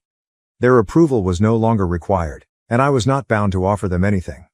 I had friends, mentors, and people who actually cared about me. Not because of familial obligations, but because of who I was. The big surprise came from an unexpected source. My younger half-brother, Nathan. I unexpectedly received a clumsy handwritten note from him. "I'm sorry for asking for money. I miss you," he wrote in his untidy handwriting. Though little, this step meant a lot to me. Nathan, barely 14, was reaching out in his own way. After that, we started texting. Little conversations about his school and interests. Nothing too serious, but it was something. It was the start of a modest bridge between us, even though I wasn't optimistic about reconciling with the rest of the family. I was creating a life for myself, free of need on anyone else. For the first time in years I felt completely free. However, the impression of tranquility was fleeting. Just as I thought things had settled down, my mother contacted me again a few weeks after Nathan's letter. This time, she wished to talk things over. I could tell this wasn't going to be a chat about reconnecting or finding common ground, so I agreed to see her in public in the hopes of keeping things nice. We met at a nearby cafe and the vibe was unsettling from the start. She rarely inquired about my life or how I was doing. Instead, she got right into how difficult things had been financially since Tom's health crisis and how Nathan's private school fees were stacking up. I sat there, listening, feeling like an outsider in her list of troubles. It quickly became evident why she had requested to meet. She also added that they were thinking of upgrading the house and that she really needed a vacation to relieve her stress. It was clear she was not there to heal our relationship. She was there for a single reason. Finally, I could not stand it any longer. I cut through the tension, saying, "Mom, just get to the point." She looked me in the eye and said, without hesitation, "I expect you to write me a check for $1 million. I nearly choked on my coffee. "Excuse me?" I asked incredulously. She did not waver. "It is only fair. Technically, since it came from your father's side of the family, all of that money should have been mine." I was shocked. Her entitlement and audacity were astonishing. She sat there, casually demanding $1 million as if it was her birthright. I said bluntly, trying to keep my voice steady, "I'm not giving you $1 million. Her tone moved from entitled to plain angry, and her expression became severe. "You have always been unappreciative of everything we've done for you," she told us. Her remarks painted me as a criminal for not turning her the money she claimed she was owed. Without turning back, I paid the money and left the cafe. It still surprises me that my own mother attempted to guilt me into giving her money to which she had no right. What followed was even worse. A few days later, my mother started circulating rumors. She informed everybody who would listen that I had stolen the inheritance, saying it was rightfully hers, and accused me of hoarding it out of greed. Suddenly, relatives I hadn't heard from in years began calling, either to support her or to pressure me into sharing the money. The hypocrisy was staggering, especially given that Tom had omitted me from his own will because I wasn't family. Even Tom got involved, writing me a long guilt-ridden text about how I needed to consider the family and make more inclusive decisions. I reacted in a single sentence. "You didn't include me in your will because I'm not family, remember?" That shut him off for a while. But the drama did not end there. Things got heated when I received an official-looking letter in the mail. To my amazement, my mother was suing me. Yes, you read that correctly. She was suing me for a share of the inheritance, claiming that as my father's widow, she was entitled to a large amount of the money. I was stunned. Was my own mother dragging me to court? I could not believe it. At first I was afraid, expecting a protracted and costly court battle. I called my attorney, who laughed after reading the letter. "This is a joke," he remarked, flinging the letter away. "The will is airtight." He next investigated the so-called attorney who had sent the letter. The phone number was disconnected, and the address on the letterhead was for a decrepit building under construction. It became evident that my mother and Tom had engaged a dodgy, most certainly fraudulent lawyer in a last-ditch attempt to terrify me into paying them money. While I was happy that the lawsuit was unfounded, I was also terribly disappointed. Their willingness to go to such lengths for my inheritance was surprising. They had tried guilt-tripping and manipulating me, and now they were making direct legal threats. I was done attempting to salvage any sort of relationship with them. I understood I needed some distance. After the legal jitters passed, the emotional toll hit me hard. I was exhausted, sleep-deprived, and the constant drama was affecting my mental health. That was when I realized I needed a vacation from everything. We decided to take a road trip after talking with some of our friends. Nothing extravagant, just a trip to a couple spots we'd always wanted to go but never got around to. It was just what I needed. Time to clear my mind, escape the chaos, and, most importantly, consider what I wanted for my future. As we began the road, I couldn't help but reflect on how much had changed in such a little period. A year ago, I was barely making it in a house that never felt like home. I now had financial security, my own home, and the freedom to make my own judgments without interference from others. It felt liberating, yet also bittersweet. Growing up, I looked to my mother and stepfather for guidance and encouragement. To me, family meant having someone who would always have your back, no matter what. But through it all, I learned a terrible lesson. Just because someone is family by blood does not guarantee they are there for you in the ways that matter. Throughout the trip, I reflected a lot and realized that I didn't need their money, validation, or acceptance. I had everything I needed, and the relationships I actually valued were those I had formed with people who loved me for who I was, not what I could offer them. In little ways, my friends, colleagues, and even Nathan expressed more genuine care for me than my mother or Tom ever did. Following the trip, I decided to write letters to each family member who had attempted to influence me. I did it for me and not for others. It was my way of achieving closure, expressing what I couldn't say in the heat of the moment. In those letters, I detailed how their actions had harmed me and how, despite my desire to be a member of the family, I was constantly pushed aside. I wished them well and hoped they would move on, just as I had. The only reaction I received came from Nathan. His letter was modest but sincere. "I appreciate you delivering the letter. I miss you. Let us get together sometime." It wasn't much, but it was the beginning. Nathan and I might one day develop something real, free of obligation or manipulation. As for the rest of the family, I had finally accepted that we were better off at a distance. The inheritance had served as a wake-up call. Not just a financial boon, but also a revelation about my true family. It wasn't the folks who raised me. It was those who supported me when I had nothing to offer but myself. Looking back, I don't have any regrets. I stayed firm, safeguarded my future, and found peace by letting go of the poisonous connections that had been holding me back. Life has a peculiar way of teaching us what is actually essential, and I'm glad for that, no matter how harsh the lessons were. Sitting in my own home, surrounded by people who feel more like family than my actual relatives ever did, I know I'm precisely where I should be. I discovered my wife's infidelity after my cancer diagnosis, rewrote my will for my children, and decided to hide my illness from her. On November 5th, I got the news I had been most afraid of: aggressive stage 4 pancreatic cancer, which was confirmed by every test. This will essentially be my last holiday season. I have a strange feeling of acceptance, oddly enough. My loved ones will be taken care of, and I have had a happy life. I hadn't told my wife Emily about the test since I'm a naturally private person. Until I received conclusive answers, I didn't want to worry her.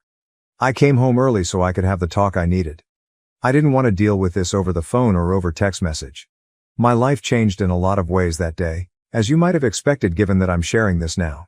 As I arrived at the driveway, I noticed that one of my business partner's gaudy, expensive vehicle was parked there, complete with his personalized license plate. This was very odd. When I used my phone to access our home security system, I discovered that it was in private mode and not recording. I made the decision to ignore it and drove away to our rural property in order to get my mind straight. Our security system is mostly for protection, and I hardly check it unless there's a specific cause. But I also find it relaxing to watch storms approach and to monitor the wildlife on the outside cams. I have a second video recorder set up for my personal amusement in order to store the material locally, which is inaccessible from my phone.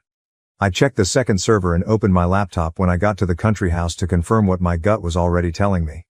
As expected, Emily and James, my coworker, were in the living room, dancing, drinking wine, and then going upstairs to the bedroom. Since the microphone recorded their actions after they left the camera's field of view, it appears that they left the doors open. I wanted to know the truth because I only have a short time left, but I also didn't want the drama of a fight and divorce. I lost all the love and commitment I had for her that day, so feel free to call me a coward. I know it's not my fault, but I felt every feeling you could imagine. I've been a loyal, caring, and watchful wife. I'm now concentrating on who I am and what I value most. I spoke with my lawyer, and we went over my prenuptial agreement and will. After I gave him the rundown, we got to work figuring out how long and how much of this affair had been going on. We came to the disturbing conclusion that either I never really knew the woman I had been with for more than 20 years, or something had changed drastically in her. I'm not telling Emily or my kids anything right now.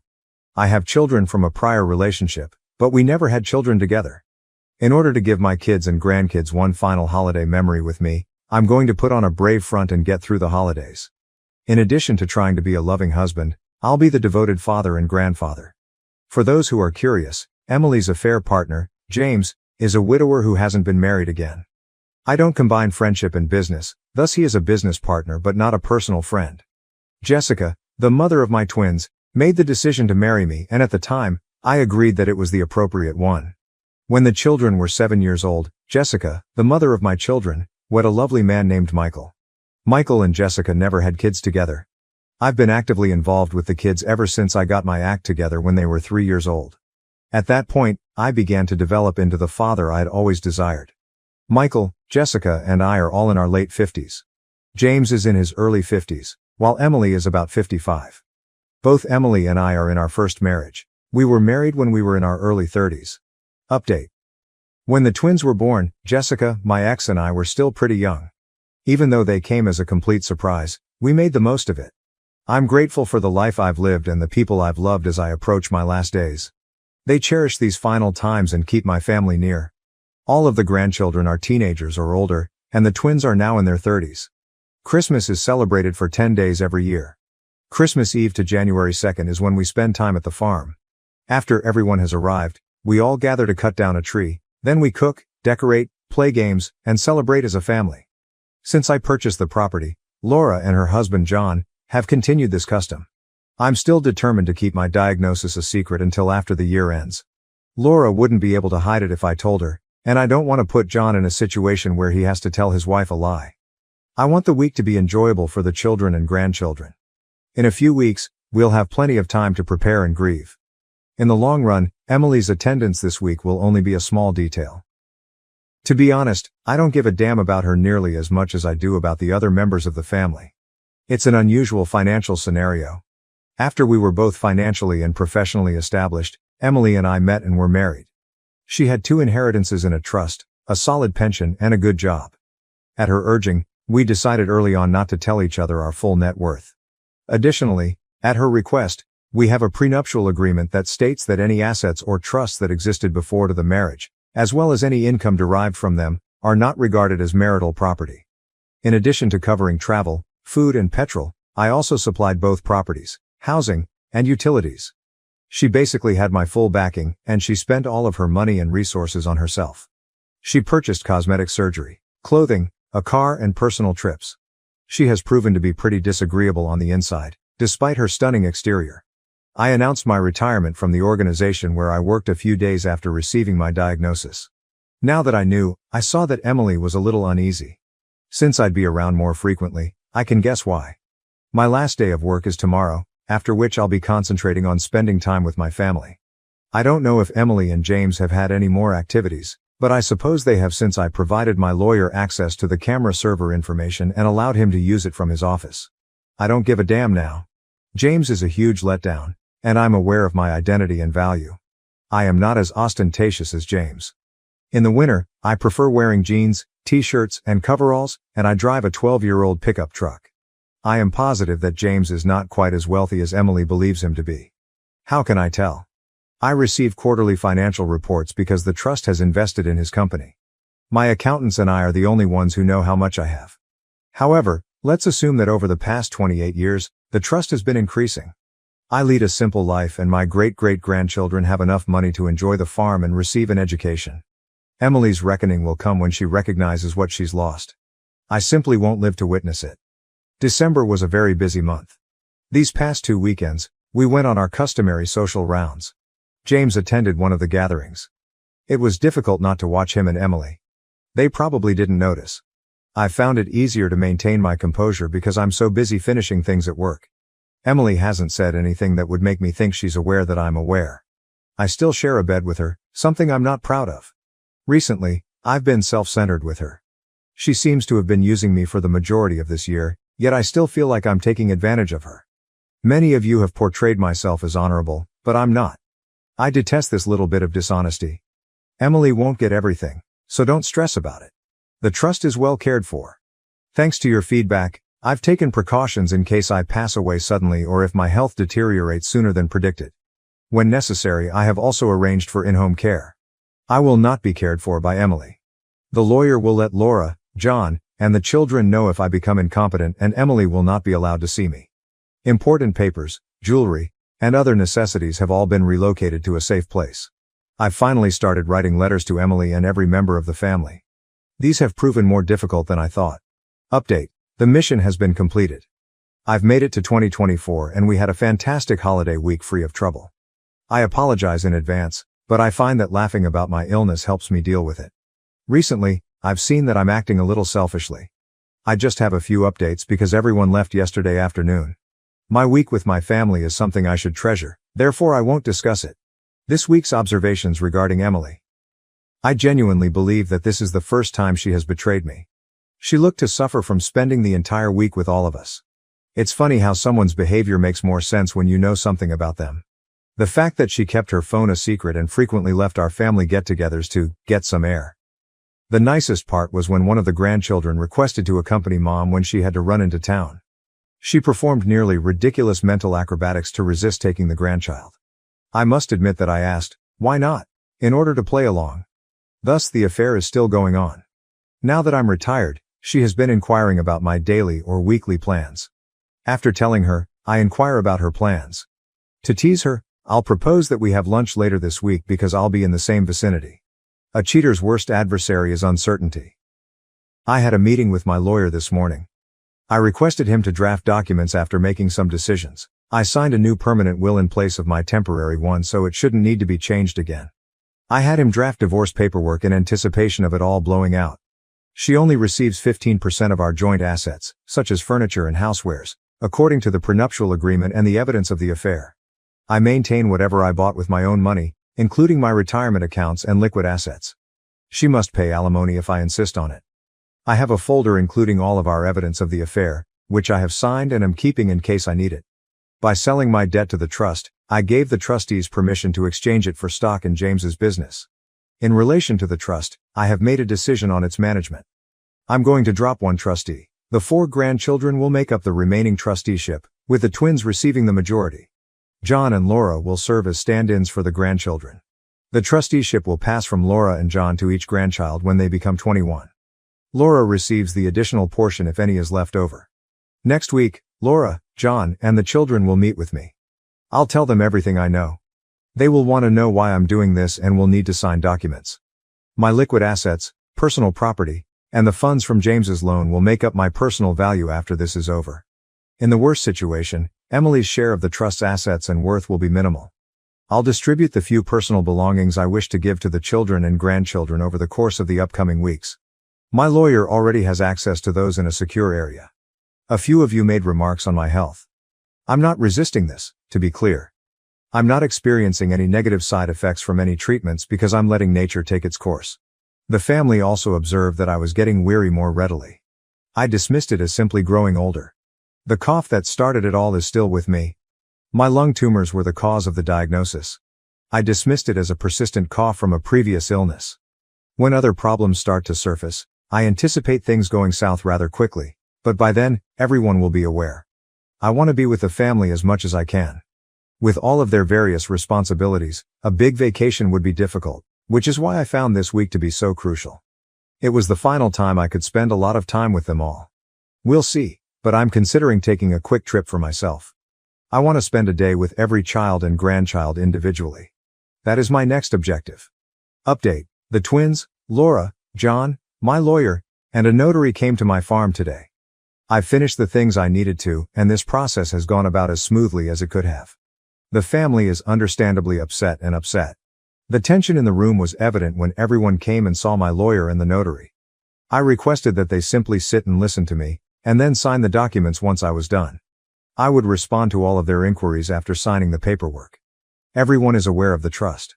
I informed them that it was time for me to give them authority over the trust. I explained how crucial the trust had been to my life, why I had established it, and how we had decided to keep it apart from my marriage to Emily. Additionally, I included instructions on how I wanted the trust to be used and managed. We clarified that the twins and the grandchildren would share the trust, with Laura and John serving as stand-ins for the grandchildren until they are all 21 years old. They signed the forms and had them notarized, which demonstrated their confidence in me. Following that, copies were compiled, and I fired the notary and my attorney. I thanked them for coming out on a Sunday after seeing them out. As usual, they were both polite. They were all silent when I went back to the dining room, which was also being used as a conference room. The first person to break the hush was my daughter. It was not so much a question as a stream of thought. I began by talking about my health as soon as she paused. I described my diagnosis. I heard them planning how we were going to combat this. I stopped them right here.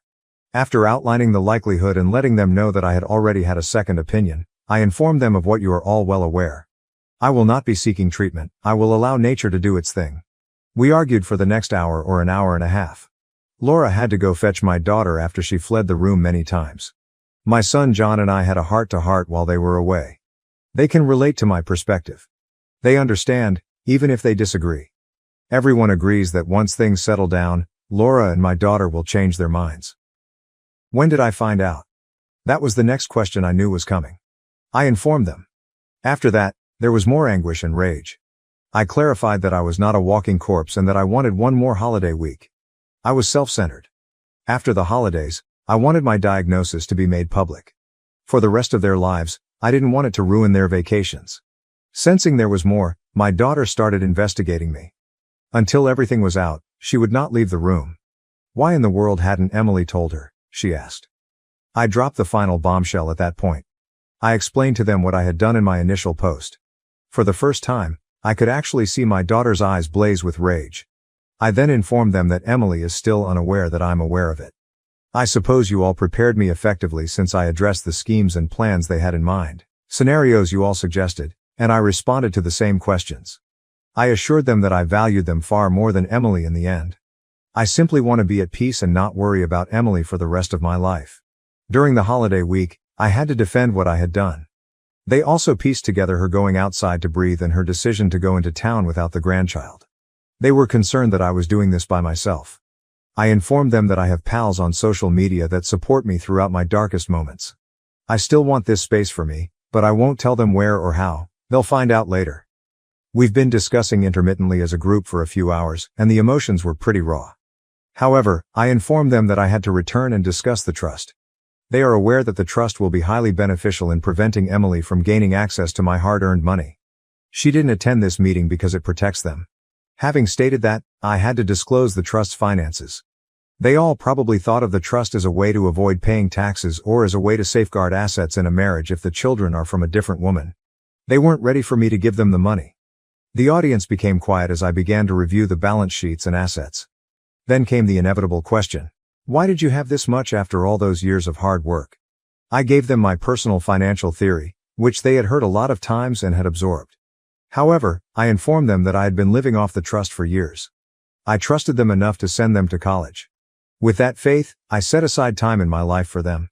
And because of that trust, I was able to work for a non-profit organization essentially for nothing.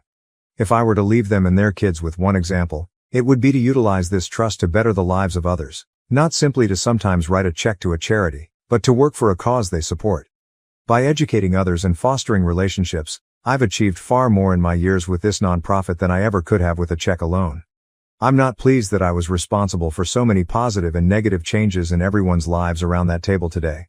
Although everything didn't go as planned, it's finished. They are fully aware of it.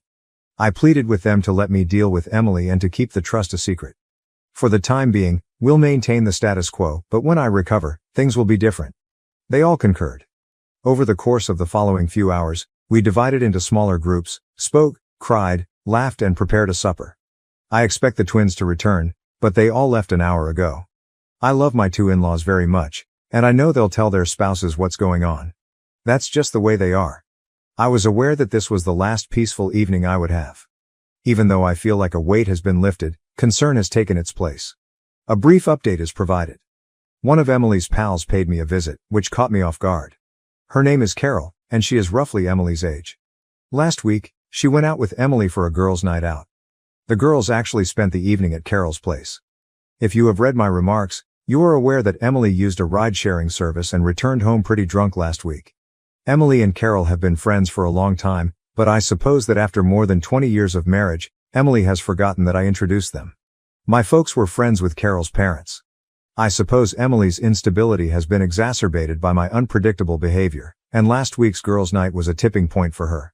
She became so drunk that she told Carol about her romance. Carol reportedly urged her to stop talking, but she persisted. She continued to provide more and more information, which infuriated Carol. Emily continued to lay forth an endless stream of details while attempting to explain her behavior in response to Carol's constant criticism. The following day, Carol contacted Emily. Emily apparently had no recollection of the previous evening. Carol summed up Emily's confession, but Emily denied having an affair outright, saying Carol was wrong and that she didn't say such things. Emily was told by Carol that she was full of lies, and she was given a week to come clean or else she would tell me directly. Carol paid me a visit over coffee since Emily said she had said nothing. Emily gave me a condensed version of her confession. I surprised Carol by informing her that I already knew, even though she anticipated me to be distraught. When Emily made this confession, I asked her if anyone else was present. The only other person in the house was Carol. If Carol had told anyone else, I inquired. She was angered by that. Before telling me, she assured me she wouldn't spread such a thing. I apologized and clarified that adding more people would make my preparations more difficult because I had my own schedule for handling Emily. Carol understood. As a favor, I begged her to keep it a secret from everyone and to give Emily the impression that she believed her. Carol felt the second section didn't feel right, but she did agree with my original request. I assured her that I would be all right and begged her to try. Carol stated I only needed to ask if I needed anything else. When Carol learns about my condition, I'll have to apologize again, but I'll take care of it another day. I will thus confront Emily tomorrow. I'm going to calmly tell her what I know about my condition and how I'm going to live the rest of my life without her on our regular date night tomorrow. I hope there won't be much drama because it's public. After dessert, I'm going to approach her. I'll tell her what I know and request that she not get in touch with my family or me. Let's see how it turns out. According to Mike Tyson, everyone has a plan until they get punched in the mouth. Yes, not all plans work out the way you had hoped, and mine is no exception. Allow me to lay out my plan for you. Emily and I usually go to the same restaurant for our weekly date night. We have a regular table because we have been visiting there for so long. It's at the back, away from the lively atmosphere beside the bar, but still open to the public. I made the decision to confront her here. After dessert, I intended to do it. I made accommodations for my lawyer and his spouse at the same time.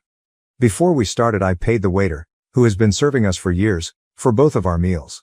After I left, Carol was available to assist Emily. I intended to discuss our relationship as we finished the meal. After recording it, I intended to approach her, explain how I found out about the affair, let her know I was diagnosed, and lay out my future plan. I would write a letter to her requesting that she not come to the farm or get in touch with my family. They would witness the letter. Along with the divorce papers, I would hand her a briefcase full of supporting documentation before getting up and leaving. I thought she would keep quiet to preserve her social standing. Yes, I did videotape the exchange. She raved about our excellent teamwork and the wonderful relationship we had developed over the years. I questioned her about my treatment of her, whether I had ever mistreated her, etc. Certainly not, she said. I then questioned her about her infidelity. She claimed that although she was unaware of what Carol had told me, Carol was mistaken. I informed her that I knew before Carol did.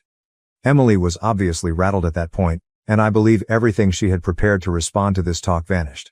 Her face's color also changed. What? Was the only thing she could ask. She nodded in agreement when I requested her to give me some uninterrupted time to do this. Her once self-assured and arrogant demeanor changed to one of deer in the headlights. She was just able to nod. I described how after my doctor's appointment I hurried home to have the most challenging conversation with the one person I wanted to talk to. I clarified that I saw his car when I pulled up. After that, I noticed that the cameras were in privacy mode. I made the decision to visit the farm. She nearly cut me off when I reminded her that I still had film, but I simply raised my hand to remind her to wait. I informed her of my diagnosis and my intention to not battle the illness. I became enraged when I noticed the anguish in her eyes. How could she be sad about me? But I took a step ahead. The waiter came over to fetch my lawyer after I gave her a signal. Both of them arrived at our table. I was given a briefcase and a letter containing folder by my lawyer. I informed Emily that when I left tonight, I didn't want her to get in touch with me or my family or visit the property. I asked the server to see me signing the letter. After that, the lawyer and server observed me hand Emily the letter. Then I brushed them off. Finally, I handed Emily the briefcase. I informed her that I knew a lot more than she had anticipated. I was completely ruined. I informed her that I had already signed the divorce papers, which she could sign to begin the divorce process. I informed her that I didn't think I would make it through a contentious divorce. She can remain at the house in town as long as I'm here, but I'll be at the farm. After tonight, I won't see her again. Excuses were not what I wanted to hear. I informed her that I had phoned Carol to assist her in getting home. Emily maintained her poise in public as usual. She simply said, "But," and I informed her that I was finished and heading out. The owner apologized for not alerting him, and I went to the server and left her a nice tip. I saw Carol and my son at the door as I was leaving. Carol smiled briefly as she walked past me, but her eyes were worried about Emily. I was driven to the property by his wife when my kids seized my truck. On Friday night, my son and his spouse stayed with me. At midnight, I eventually persuaded them to leave for home. I felt a lot of comfort when I went to sleep, but I also felt a fresh sense of loss. Nevertheless, I managed to complete the task at hand. On Saturday, the family stopped by the farm to check on me. It was a nice day, until Carol stopped by in the afternoon, but I felt a little pampered. She claimed that despite Emily's breakdown on Friday night, she spoke with her affair partner on Saturday. After the talk, Emily became aware that she was in a terrible position and that he was only using her. Carol made careful to let me know that although Emily didn't want her to get in touch with me, she believes that if I could have a brief conversation with her, it might give her the willpower to avoid me. Carol is skilled at phrasing her requests. I grudgingly consented to speak with Emily for 2 hours at the farm. Emily could pick someone to be there for her, and I would have someone there for me. It would be a polite discussion. I refused to be diminished, blamed, or the target of blame shifting. The meeting was intended to give her answers regarding the next steps. The waiter came over to fetch my lawyer after I gave her a signal. Both of them arrived at our table. I was given a briefcase and a letter containing folder by my lawyer. I informed Emily that when I left tonight, I didn't want her to get in touch with me or my family or visit the property. I asked the server to see me signing the letter. After that, the lawyer and server observed me hand Emily the letter. Then I brushed them off. Finally, I handed Emily the briefcase. I informed her that I knew a lot more than she had anticipated. I was completely ruined. I informed her that I'd already signed the divorce papers, which she could sign to begin the divorce process. I informed her that I didn't think I would make it through a contentious divorce. She can remain at the house in town as long as I'm here, but I'll be at the farm. After tonight, I won't see her again. Excuses were not what I wanted to hear. I informed her that I had phoned Carol to assist her in getting home. Emily maintained her poise in public as usual. She simply said, "But," and I informed her that I was finished and heading out. The owner apologized for not alerting him, and I went to the server and left her a nice tip. I saw Carol and my son at the door as I was leaving. Carol smiled briefly as she walked past me, but her eyes were worried about Emily. I was driven to the property by his wife when my kid seized my truck. On Friday night, my son and his spouse stayed with me. At midnight, I eventually persuaded them to leave for home. I felt a lot of comfort when I went to sleep, but I also felt a fresh sense of loss. Nevertheless, I managed to complete the task at hand. On Saturday, the family stopped by the farm to check on me. It was a nice day, until Carol stopped by in the afternoon, but I felt a little pampered. She claimed that despite Emily's breakdown on Friday night, she spoke with her affair partner on Saturday. After the talk, Emily became aware that she was in a terrible position and that he was only using her. Carol made careful to let me know that although Emily didn't want her to get in touch with me, she believes that if I could have a brief conversation with her, it might give her the willpower to avoid me. Carol is skilled at phrasing her requests. I grudgingly consented to speak with Emily for 2 hours at the farm. Emily could pick someone to be there for her, and I would have someone there for me. It would be a polite discussion. I refused to be diminished, blamed, or the target of blame shifting. The meeting was intended to give her answers regarding the next steps. The meeting took place this morning. I don't know why, perhaps to limit the harm, but Emily picked Carol, and I went with my daughter. In order to prevent this from happening again, I wanted Emily to feel as comfortable as possible. I had a clear direction and aim going into the meeting. To get rid of Emily. The conference proceeded according to plan. Emily sought to downplay the affair while crying and apologizing. I refused to put up with it. I explained that she needed to come to terms with the fact that she would have a home to reside until my death. The trustees would make the decision regarding the house after my passing. I clarified that she would not get any money from my estate or the trust, but she would be okay since she has her trust and her 6-figure pension. "Why won't you fight for me or us?" she said, and I have to vent about it. "I just don't care about you or us anymore," was my response to her, even though I nearly lost my anger. She was kind of wrecked by that. This is where I vent my rage. This is what a self-centered cheater thinks. They only consider themselves. They believe they are valuable enough in the eyes of the person they have destroyed to be worth fighting for. Although she didn't want them in retrospect, she received the answers she requested. Another meeting is not something I want. I believe that holding more meetings only serves to divert my attention from my goals. After leaving with Emily, Carol returned a few hours later. I spoke with her briefly. The trustees reportedly informed the affair partner that they would be converting the loan into shares in his business, and since the trust will own the bulk of the shares, they are requesting a thorough forensic audit. With her MBA, my daughter isn't wasting any time. I suppose Emily recognized what I had already thought when she turned to him for solace. He was exploiting her to try to get her to buy the debt from me. I suspected he was up to something because of several casual remarks in the recordings. The affair partner now knows that I sold the debt to the trust after the paperwork was filed, and since Emily is no longer in my life, he can no longer utilize her. He informed her. It seems that Emily also told Carol that she would only have her pension income going forward because her trust had run out.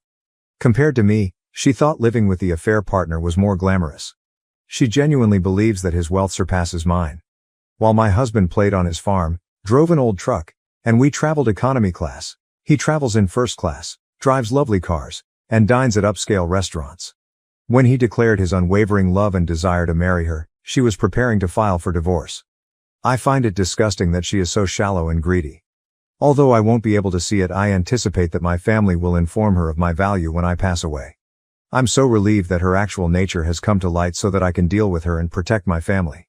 Then Carol surprised me by doing something very different. Since I'm no longer burdened, she advised me to call her if I need company. Why would she or any woman want to spend time with me given my diagnosis? I questioned her. Nothing long-term exists. She retorted that any divorced or widowed lady would be eager to spend what time she had left with me, even if Emily was naive and unaware of what she had. She claimed that I'm a great man and that she would treasure any time spent with me. She even made a joke about how many women would be lining up to call me, so she might as well be first in line. She replied, "But most people won't know Emily and I are separated. Emily doesn't want the social groups to know, but she and Laura will make sure her tale is heard," she added. Being courteous, I promised to inform her. She kissed me on the cheek and grinned. After she departed, I gave it some thinking, but I'm fairly certain that I don't want that hassle in my life at this time. These are the highlights, although I left a lot out. It has been a roller coaster, but I'm doing fine. I just need some quiet time for a few days. My condition and the dissolution of my marriage will soon be known to the social circles. There will be a never-ending flow of well wishes for me. I didn't want to be treated differently, but I knew I couldn't put it off indefinitely. But life happens as it does. Update. To start, I'm doing fine. I'm still above ground and warmer than normal. Being on my feet every day is a blessing. I'm feeling a little uncomfortable and my coughing has gotten a little worse. I see that it's getting easier for me to wind up. But all in all, this week has been fantastic. First, let's talk about Emily. She's disappeared. Her standing in the community has quickly and severely collapsed. She was respectfully asked to step down from all of her leadership positions after it was made public. She has been severely criticized by the majority of her circle, who have even asked her directly if she pursued their husbands. She has made several attempts to contact me, but I have not answered. I urged the individual to tell her that I had stated what I needed to say and that I knew what I needed to know, even if there were a few efforts made through proxies. It doesn't really matter to me if she needs closure. Why should her self-centered need for that concern me? She understands my feelings. I even shared some of the affair's specifics with her. At least 6 months have passed since it began. They traveled together 3 times.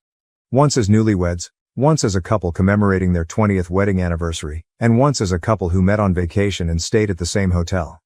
Role-playing must have been an element of their relationship. She used our home because she felt at ease there and because it is tucked away from the road, making it impossible for onlookers to see the automobiles in the driveway.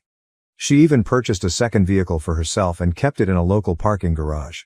In order for no one to recognize her car when she traveled to the affair partner's residence, it seems that she switched cars. Perhaps in order to avoid me catching her, she was rather worried about how people in her social circle would perceive this. The amount of work she put into the affair is evident from her acts alone. All of these endeavors help me to firmly establish my feelings and my approach to handling the affair. I don't regret anything I've done. My unpredictable nature was only partially to blame for the inebriated revelation to Carol. It seems that he began to distance himself from Emily as soon as he received the news that I was selling the affair partner's debt to the trust.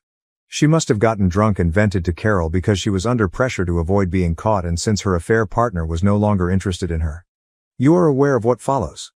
I think the affair partner's motivations for getting involved in the affair were very obvious.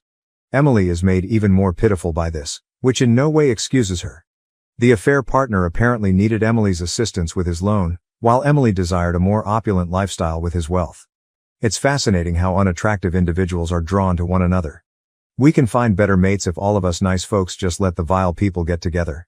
I apologize to those who strive on reconciliation out of dedication. It was not for me. My daughter's goals have angered the affair partner. In court, he seems to be attempting to stop her. More money is all he stands to lose. Rumor has it that he has attempted to gather funds from other investors in order to repay the loan, but sadly for him, word of his conduct has already begun to spread among my business associates. Do you recall that you should invest in people rather than businesses? Well, not many people are interested in investing in him. I'm not sure what my daughter has in store for his business, but she will put in a lot of effort to make sure it survives, just for the people who work there. I believe she is concerned that the partner in the affair may have something to conceal in the company's records. I hope it's something that can be fixed for the benefit of the staff. It has been wonderful spending time with family. This week, my family and I attended a high school basketball game. I organized a poker night as well, and it went really well. At the game were my son, my grandson, and a few old friends. The grandson witnessed how traditional men spent a night together, sitting around sharing stories. I'm hoping to add a couple more of these. This week, our family has eaten together 3 times. One evening, Carol did visit and bring food. I kept her at a distance as we conversed and ate. I'm still hesitant to let her in. Farm chores provide me comfort. I assist with equipment maintenance, check on the staff and animals, and occasionally drive the fences. I feel at ease knowing that this farm will remain in the family and continue to operate. I will always have a piece of myself. Many of my friends and acquaintances have paid me a visit. I believe this is what someone meant when they spoke of a living wake. I'm urging everyone to visit me outside. Even if it might be our last time together, I like spending time with these people. I was in the hospital for a few days, but I'm home now. I was taken to the emergency room after they discovered me breathing but unconscious. Despite my do not resuscitate order, I never passed away. I have always detested hospitals, and now that I have been diagnosed, I detest them much more. I don't wish to pass away there. I've spent some time at home. I'm unable to drive off the farm anymore. I'm determined to continue performing my duties and taking in the sunrise and sunset for as long as possible, even though they really don't want me to drive on the property. I also employ full-time home health aides, or babysitters as I refer to them, but I won't argue with the family about that. Basically, until I woke up in the hospital, I had no memory of anything. Carol and the majority of my family were present. By that point, I was stable, and the physicians only wanted to keep an eye on me for a day or two while, of course, doing more tests just to be sure. Carol, Laura, or my twins were with me nearly all the time. On one occasion, I woke up alone in my room with Emily by my side. She must have played the wife card on a duty nurse who was unaware that she should be denied entry. She was playing the kind and loyal wife, but I was exhausted. I have no idea why. I withdrew when I noticed she was caressing my head and holding my hand. She was wounded. She then began a new refrain in which she apologized profusely, claimed she was attempting to take advantage of him, and that she didn't mean anything she said to him. I did nothing but sit there. She was furious by this. She insisted that I speak with her. The nurse noticed her because she was just loud enough. Emily's behavior and my uneasiness were observed by the nurse. The nurse was slick. She wanted to do some checks, so she instructed Emily to wait outside. The nurse asked me whether I was all right when Emily left the room and the door was shut. I informed her that there should be notes stating Emily is not permitted because she was my ex-wife. After expressing regret, the nurse asked how she might help me feel less stressed. She should phone my emergency contacts, I asked. Carol and Laura, my daughter, entered the room after around 45 minutes. Emily had returned by that point and was still babbling, albeit quietly. Emily knew she had to go as soon as she saw them. I whispered to her to leave. She didn't deserve to cause a spectacle for any of the other patients. I told her to get over her self-centered thoughts and just go. She gave me a short peck on the forehead before leaving, which I really appreciate. For the sake of the other patient's peace, I backed down a little, but whatever. I received a lot of apology from the women in my life. Since they have their own lives, I can't really be angry with them. They all came up with a way to guarantee that I'm always accompanied. I'm never by myself in the house because they switch shifts. Carol and my daughter have been especially watchful. To keep an eye on who enters and exits the residence, they even built a security system. Even with all the craziness, I occasionally find some serenity by listening to the animals at dusk, seeing the sunset over the fields, and knowing that I've done everything I can to make things right before my time comes. I am appreciative of my family and friends' love and support. Emily's intrusion was distressing, but it strengthened my resolve to cut all ties with her. Now, I'm concentrating on the time I have left and creating memories with the people who are most important to me. To ensure that I would never be left alone again, they planned shifts. My daughter probably expressed her gratitude to the nurse for summoning them and her ire at the staff for allowing Emily to enter despite clear orders to the contrary. This incident just serves to highlight Emily's tendency to grasp at anything, much like a drowning person. She doesn't think I'm unique. She only views me as a tool to help her stay afloat. Every time I interact with Emily, I am struck by how much more sinister and evil her soul is. The partner in the affair is still just as much of a jackass as he was.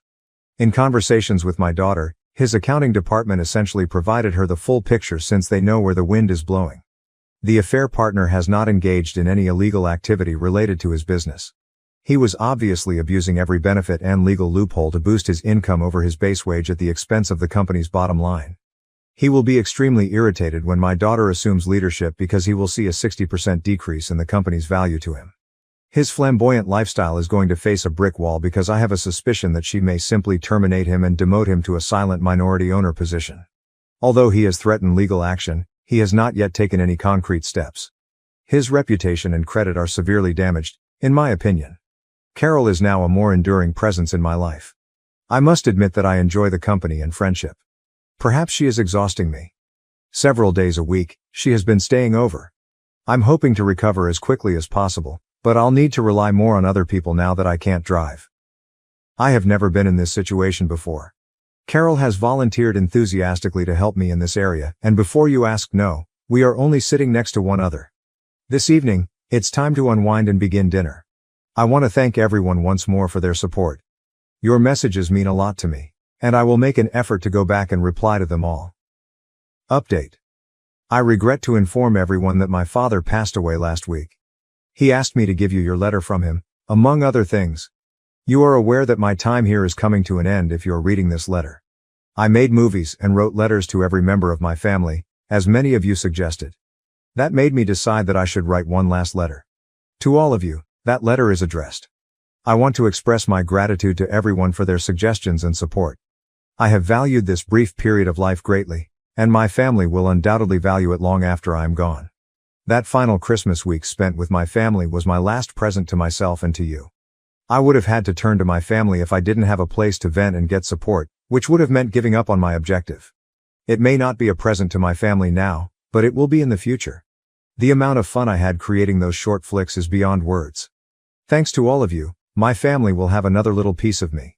Without your advice and support, I never would have made any of those goofy little videos. To be honest, I never would have considered it. For all of you, I do have one request. My family will experience a range of emotions. I am aware that you all want a resolution, which is why I put my tale out there.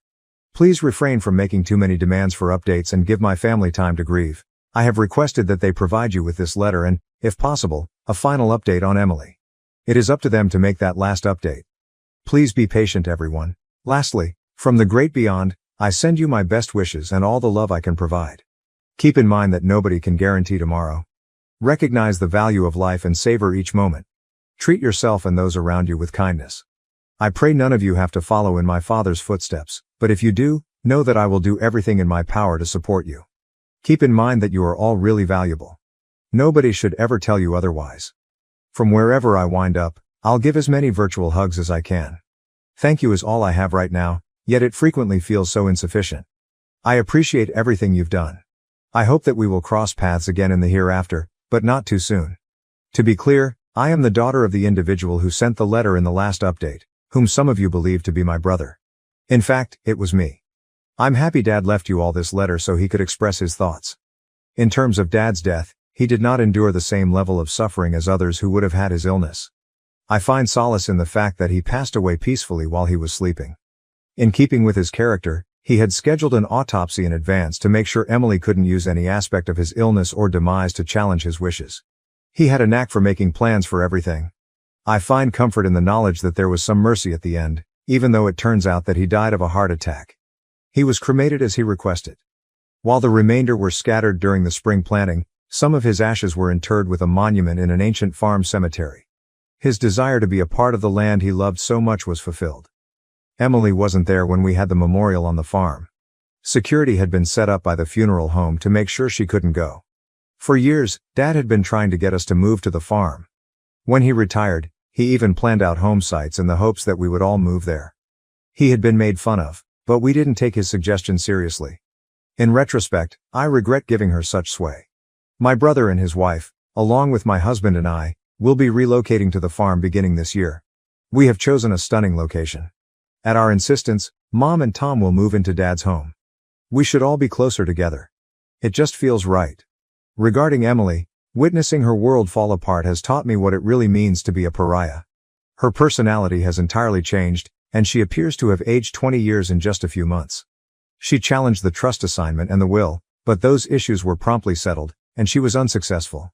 Although Dad had already given away the things he desired, she did receive their joint assets. The main problem was that she couldn't claim the house in town, which Dad had owned before they were married. She pleaded with us to give it to her. In one of the most fulfilling moments of my life, I promised her the house if she returned to using her maiden name as her last name. She accepted the offer even though the house is worth much less than the happiness she would get from removing her father's last name. I anticipate her selling the house and moving out. I don't really care, but I hope our partner has learned a valuable lesson in life. The company is in the process of rebuilding, and we have selected a new CEO. Carol received a single trust share. As Dad would have wished, we will look after her. Because of what she did for our dad, She has been a pillar of our family and will always be regarded as such. Our last update was in 2024. I am quite saddened by the fact that this will be the first year of my life without my father. I wanted to swing by and update everyone on the situation with my father's family. We celebrated our week-long holiday custom, which my father loved very much, as you are already aware. The week was excellent, if bittersweet. Dad was successful in uniting Carol and the rest of the family. We cherish her romantic, if you will, time spent with my father during his most trying times. He left one last gift for each of us, along with messages for the entire year. They moved us to tears and were so considerate. He gave Carol one final task, but I anticipate that there will be letters for the grandchildren at all of their significant occasions. The first occurred at a high school graduation last spring. This year, the home's construction is moving forward. I began to understand what Dad cherished about this farm, the seasons and the life cycles that exist here. I now have a better understanding of his choices from the previous year. Even while I still disagree with some things, I now have a greater understanding. Not as fervently as he did in the end, but it's just another barrier between us. I also began to observe the sunrises and sunsets at Dad's sites. Lisa has had a difficult existence. She had a stroke in the autumn. She survived since it was discovered in a timely manner. She is still undergoing rehabilitation in a care facility. Although she can now speak in a basic way, she still finds it difficult. She is still working on getting back to walking. She still has a long way to go. Her social circles have shown some sympathy for her health problems. Even the grandchildren of Mom, Tom and Dad have set aside their suffering to see her. I may never be a really philanthropic person. About the affair partner, I don't know a lot. He has vanished from my professional network. All I know is that a bankruptcy law firm did send an inquiry letter to the corporation. We haven't yet seen any formal filings. In terms of the business, it is profitable even without his financial support and direction. Every employee received a handsome bonus, and we controlled the debt. We are now closer because of Dad's last presence and his kind writings. By continuing to live on the farm and treasure the memories Dad left us, we continue to uphold his legacy. Every sunrise and sunset we witness from his favorite locations reflects his influence. In the place he cherished, his soul endures. I appreciate everyone's help along the way.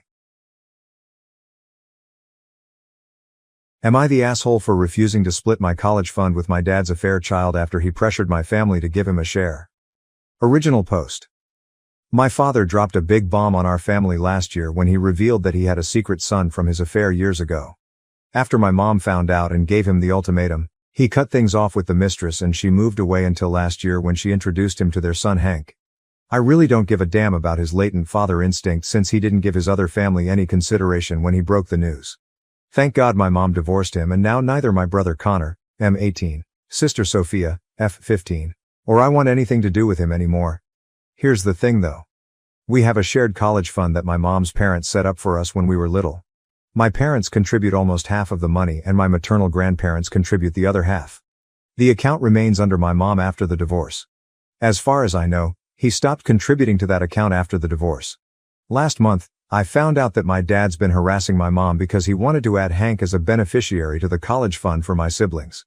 He's saying that Hank is his son and therefore entitled to the college fund that he set up for me, Connor, and Sophia.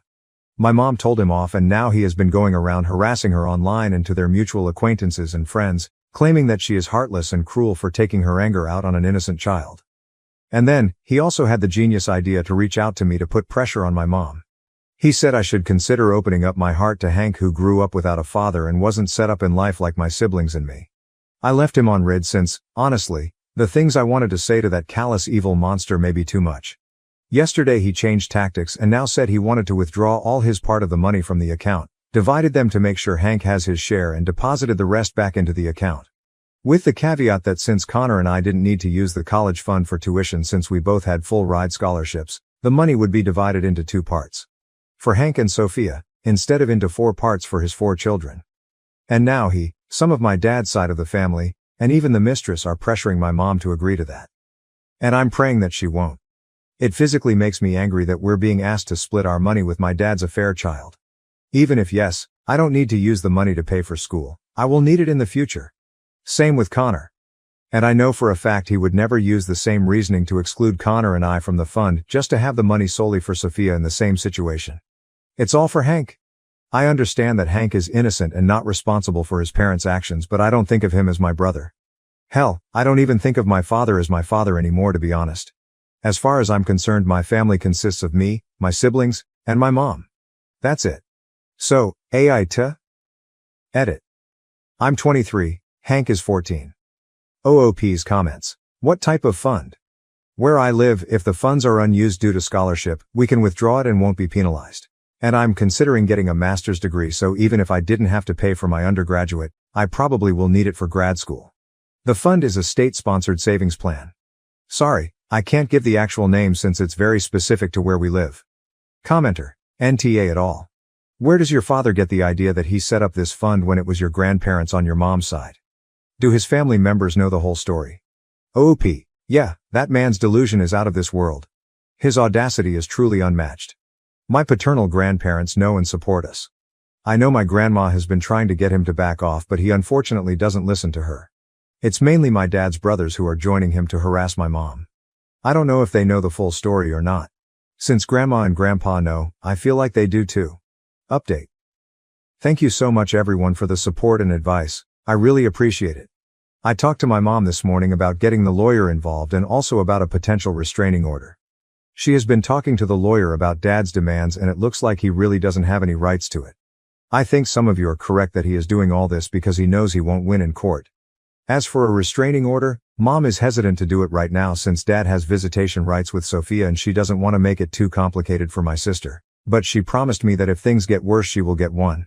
My brother Connor and I also talked and we will be taking turns coming home for the weekend so mom and Sophia won't be alone just in case anything happens. Some clarifications. We haven't involved mom's parents since their healths aren't the best right now. Grandpa was really shocked when he heard about the cheating plus secret son of dad that he had a heart attack. Thank God he mostly recovers now. However, none of us want to put stress on him. According to dad, he never knew about Hank's existence until last year when his mistress came back. Nobody in our family knew really until dad brought Hank to a family event to break the news to us. He blindsided and humiliated my mom and it was the final straw for her. They divorced after that. I honestly don't hate Hank. It's just that right now I can't imagine spending time with him. He's a minor still, so everything will have to involve either our father or his mother. And that is a no for me right now. Perhaps in the future, things will be different. Who knows? Hopefully things get resolved soon. Thank you everyone again for the amazing advice and words of support. Am I the asshole for leaving after my partner stopped the pill and tampered with condoms to get pregnant against my will? Original post. My partner has been on the pill throughout our relationship and we've been in a bit of a battle these past few weeks over having children. I categorically said that I don't want them and started using condoms for double protection. This morning, she told me that she's pregnant and I asked how this could happen when we'd been so careful. She admitted to coming off the pill and piercing through the condoms that we have stored. I've said that I don't want this and that I'm not up for marrying into a relationship based on lies. She says she's keeping it and has already told her friends as according to her, she'd done the test 8 weeks ago and was keeping it quiet in the hopes that I'd change my mind. I have no idea what to do here. Help. I am in England and am 29. Update. Firstly, thanks so much for all your comments. I didn't expect this to blow up quite so much as it did. Secondly, I want to get a few things straight as people seem to be struggling with timelines. A. My partner and I were due to get married in a few short weeks. We have had many long and involved conversations during our relationship about us both wanting to remain a child-free family over the years that we have been together. Around 2-3 months ago, they started to appear to change their mind, which I feel insecure and unhappy about as it is not something that I want from life, which is why I'd booked a vasectomy through the NHS. I cannot afford to go private as money is very tight. Again, another reason I do not want children. B. She admitted to tampering with condoms and said that she'd come off the pill several weeks ago. At that point, prior to her saying that kids might be an option for her, we were still having sex and I was under the impression that we were protected as she was on the pill. I have made no secret about how I do not want kids and she is fully aware of my reasons behind that, which I do not have to share with strangers on the internet. C. She has shown me a test and it confirms that she is pregnant. I have asked that she get an abortion. She has refused and I feel the trust has gone completely from our relationship. We are now in the process of canceling the engagement, which she isn't happy with at all and has said that I'm ruining her life. Now, for those people telling me to go to therapy, man up or that I'm lying. It's great that you disagree with me, but I'd never tell you to attend therapy if your worldview differed to mine, that I should be at fault after my partner has lied to me, apparently for months, and that I'm a liar. Here's a few other things for you. No, I do not like kids and I don't like entitled parents. I see it the same as disliking dogs, cats or birds. That is my opinion. Not for everyone and not all people have to tolerate your madness. My disinterest and lack of care towards them is one of the many reasons why it would be idiotic for me to be a father. Those calling bullshit on the 21+ wedding venue thing are just wrong. It's a stipulation of the venue we chose, nothing more and nothing less. The plain thing happened several years ago. The smoking area fiasco occurred over a year ago. Colleagues bringing their newborns into work is a continued pain and just really gets my goat, just like some people don't like Susan to eat her tuna mayo baguette. It shows a complete and utter lack of etiquette and thought by parents who are coming out in their droves to tell me how wrong I am about their decision. We'll provide updates as and when I get through all the comments. Be kind, people. Update 2. I spoke to a lawyer earlier today who has advised that as we are not married that I won't automatically be added to the birth certificate. Woohoo! My ex-partner can still claim that I'm the biological father, but without my consent to a DNA test is unlikely to be able to prove it, unless it is ordered by the court, but as I've been coerced into this, my lawyer thinks ex-partner and family will back down as I have evidence. The lawyer advised that I don't waive my parental rights yet, as it would indicate that I still believe the fetus could be mine. So I just have to bide my time and leave the country till this all blows over. The lawyer also suggested that I go self-employed but didn't divulge the specifics. My ex-partner has admitted to coming off birth control and piercing the condoms, which she said she'd done around 3 months ago, as she knew I was due a vasectomy early next week and thought I'd change my mind. She has refused to have an abortion, which is her right, and I've refused any involvement. Has anyone been through this before and managed not to pay out? I think I've got a pretty good case. Update 3. My ex-partner is going to keep the baby. She wants me to be involved in her life and says she doesn't want to lose me over something like this. A life-changing unwanted event? Yeah, sure, haha. I have said that I will be having nothing to do with this mistake and that all responsibility now lies with her and her family. She has been blocked from using any form of mobile communication with me, and I have now been sent 3 letters by her to my parents' house. The last letter included a scan of the embryo and a note requesting that I submit a DNA sample. The scan has confirmed that she is 13-14 weeks pregnant, which means that she kept this hidden for a good chunk of time. She has said that she will not have an abortion as this is what she always wanted, and that she will be taking me to court if I don't offer to help. The more time that goes on, the more she makes this an awful situation, the more I hate her.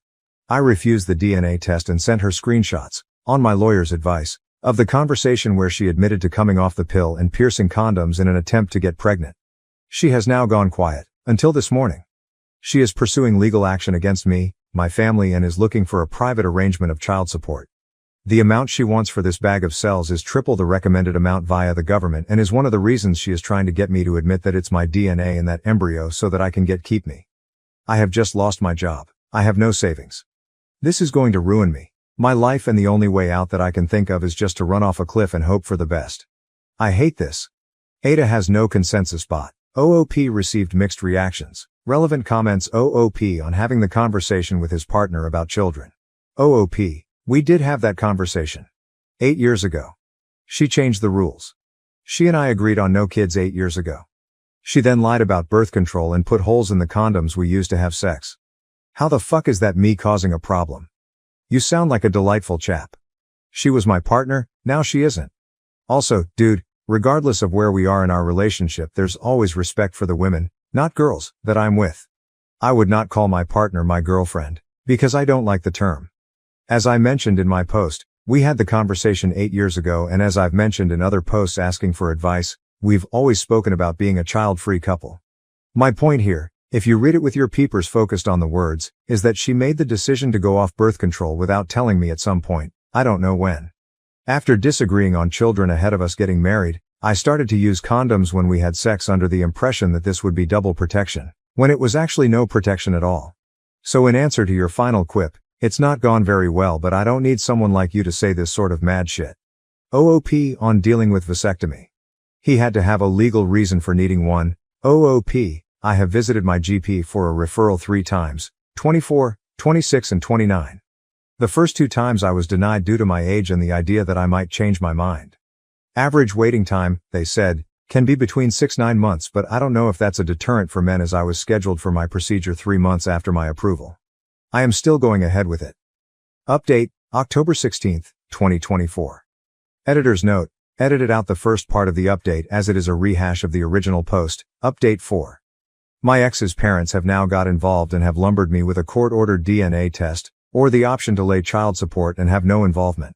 I have dug my heels in and said that everything she has done will constitute involvement from the police, and am trying to avoid legal battles as I have no money or means to support myself right now, let alone a child I never ever wanted. My parents are now asking me to reconsider my position, and I want to scream every time they bring it up as they're trying to find a positive, and have said it might be the best thing to ever happen to me, and it makes me physically sick every time I think about my life being ruined over someone else's deception. I cannot sleep. I cannot focus. I'm so scared. I have now had a vasectomy. Am I the asshole for altering my cousin's wedding dress after she gave it to me, then uninviting her from my wedding after she got upset about the changes? Original post: I, 18F, am getting married in the middle of October to my boyfriend, 19M. We're planning on a smaller scale wedding with mostly just friends and family, and considering that we both have large extended families, it was definitely a challenge planning for that many people. For a general idea of how big my family is, just my mom has 7 siblings who all have children of their own. With our small budget, I was looking at redesigning or upcycling a wedding gown instead of having to devote a huge amount of money towards a brand new dress. I mentioned my plans to a couple people and was in the process of looking at options when my mom's oldest sister's daughter, my cousin, reached out to me. Megan, 40F, got married in 2015. The marriage didn't last very long and they got divorced soon after. I barely remember the husband, as he never came to family gatherings, and Megan and my mom aren't particularly close, so I was surprised she was offering something so important after a long time of distance. Regardless, Megan had offered to give me her wedding dress, as it was my size and she knew we were trying to avoid spending a crazy amount on a small budget. I loved the idea and the dress was beautiful.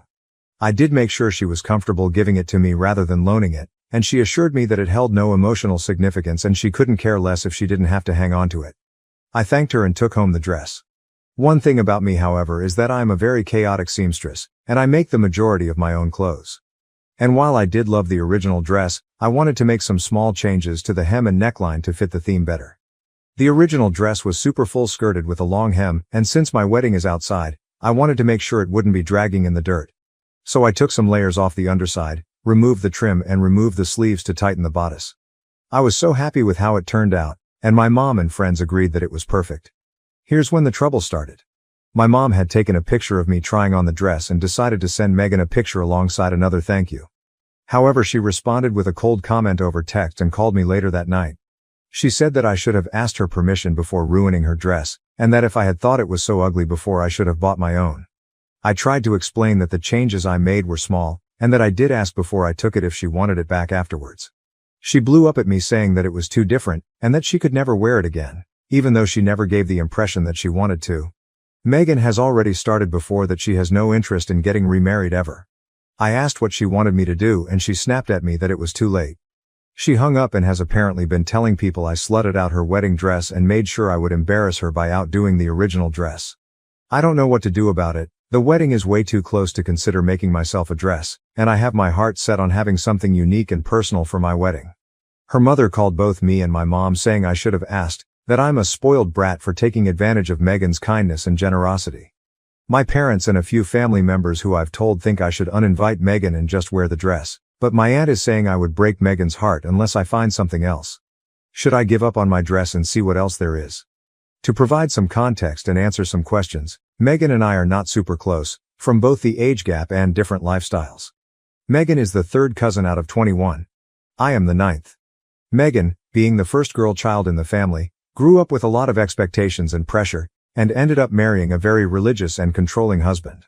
After her divorce, Megan went through what can best be described as a breakthrough and reevaluation of her life and ambitions. Since then, she has completely changed her job, appearance, and opinions. She is no longer an active member in family events and only takes part in important ones like birthdays, funerals, and weddings. Despite this, we have never had any problems between us and our interactions have always been civil and kind. Secondly, the alterations I did were only limited to the skirt and bodice. The slutted out comment apparently stemmed from my removal of the sleeves, turning it to a sleeveless top, and raising the hem to a T-length. My ankles are exposed now. Someone had pointed out to me that Megan's anger was a product of her own self-esteem, as she has naturally grown and gained weight since then, which I could definitely see even though she is still beautiful. And thirdly, I am definitely planning on regular updates if any more incidents happen up to the wedding, and a full breakdown with photos after the ceremony. Thank you to everyone for their kind messages and loving support. You've all made me feel so much better and I appreciate you taking the time to comment. Update. As of yesterday, I found out from my fiancé that Megan had reached out to him with false concern about how my home-styled dress gave the wrong idea about our wedding and had the audacity to ask him, the man I've been in love with for nearly 3 years, if he was sure he wanted to marry a woman who wouldn't put in the effort of getting a proper dress. She says this as if I hadn't spent weeks sewing the dress to make sure it was perfect. Thank goodness my fiancé wasn't upset by her attitude and responded that I had put way more effort into the dress than she put into her marriage, and that shut her up real fast. She turned around and apparently has been crying to my elderly grandparents, her mother, some of the other cousins etc. that I'm a trashy whore with a cheap shotgun wedding. I'm not even pregnant LMAO, with a fiancé who is only interested in our family's money.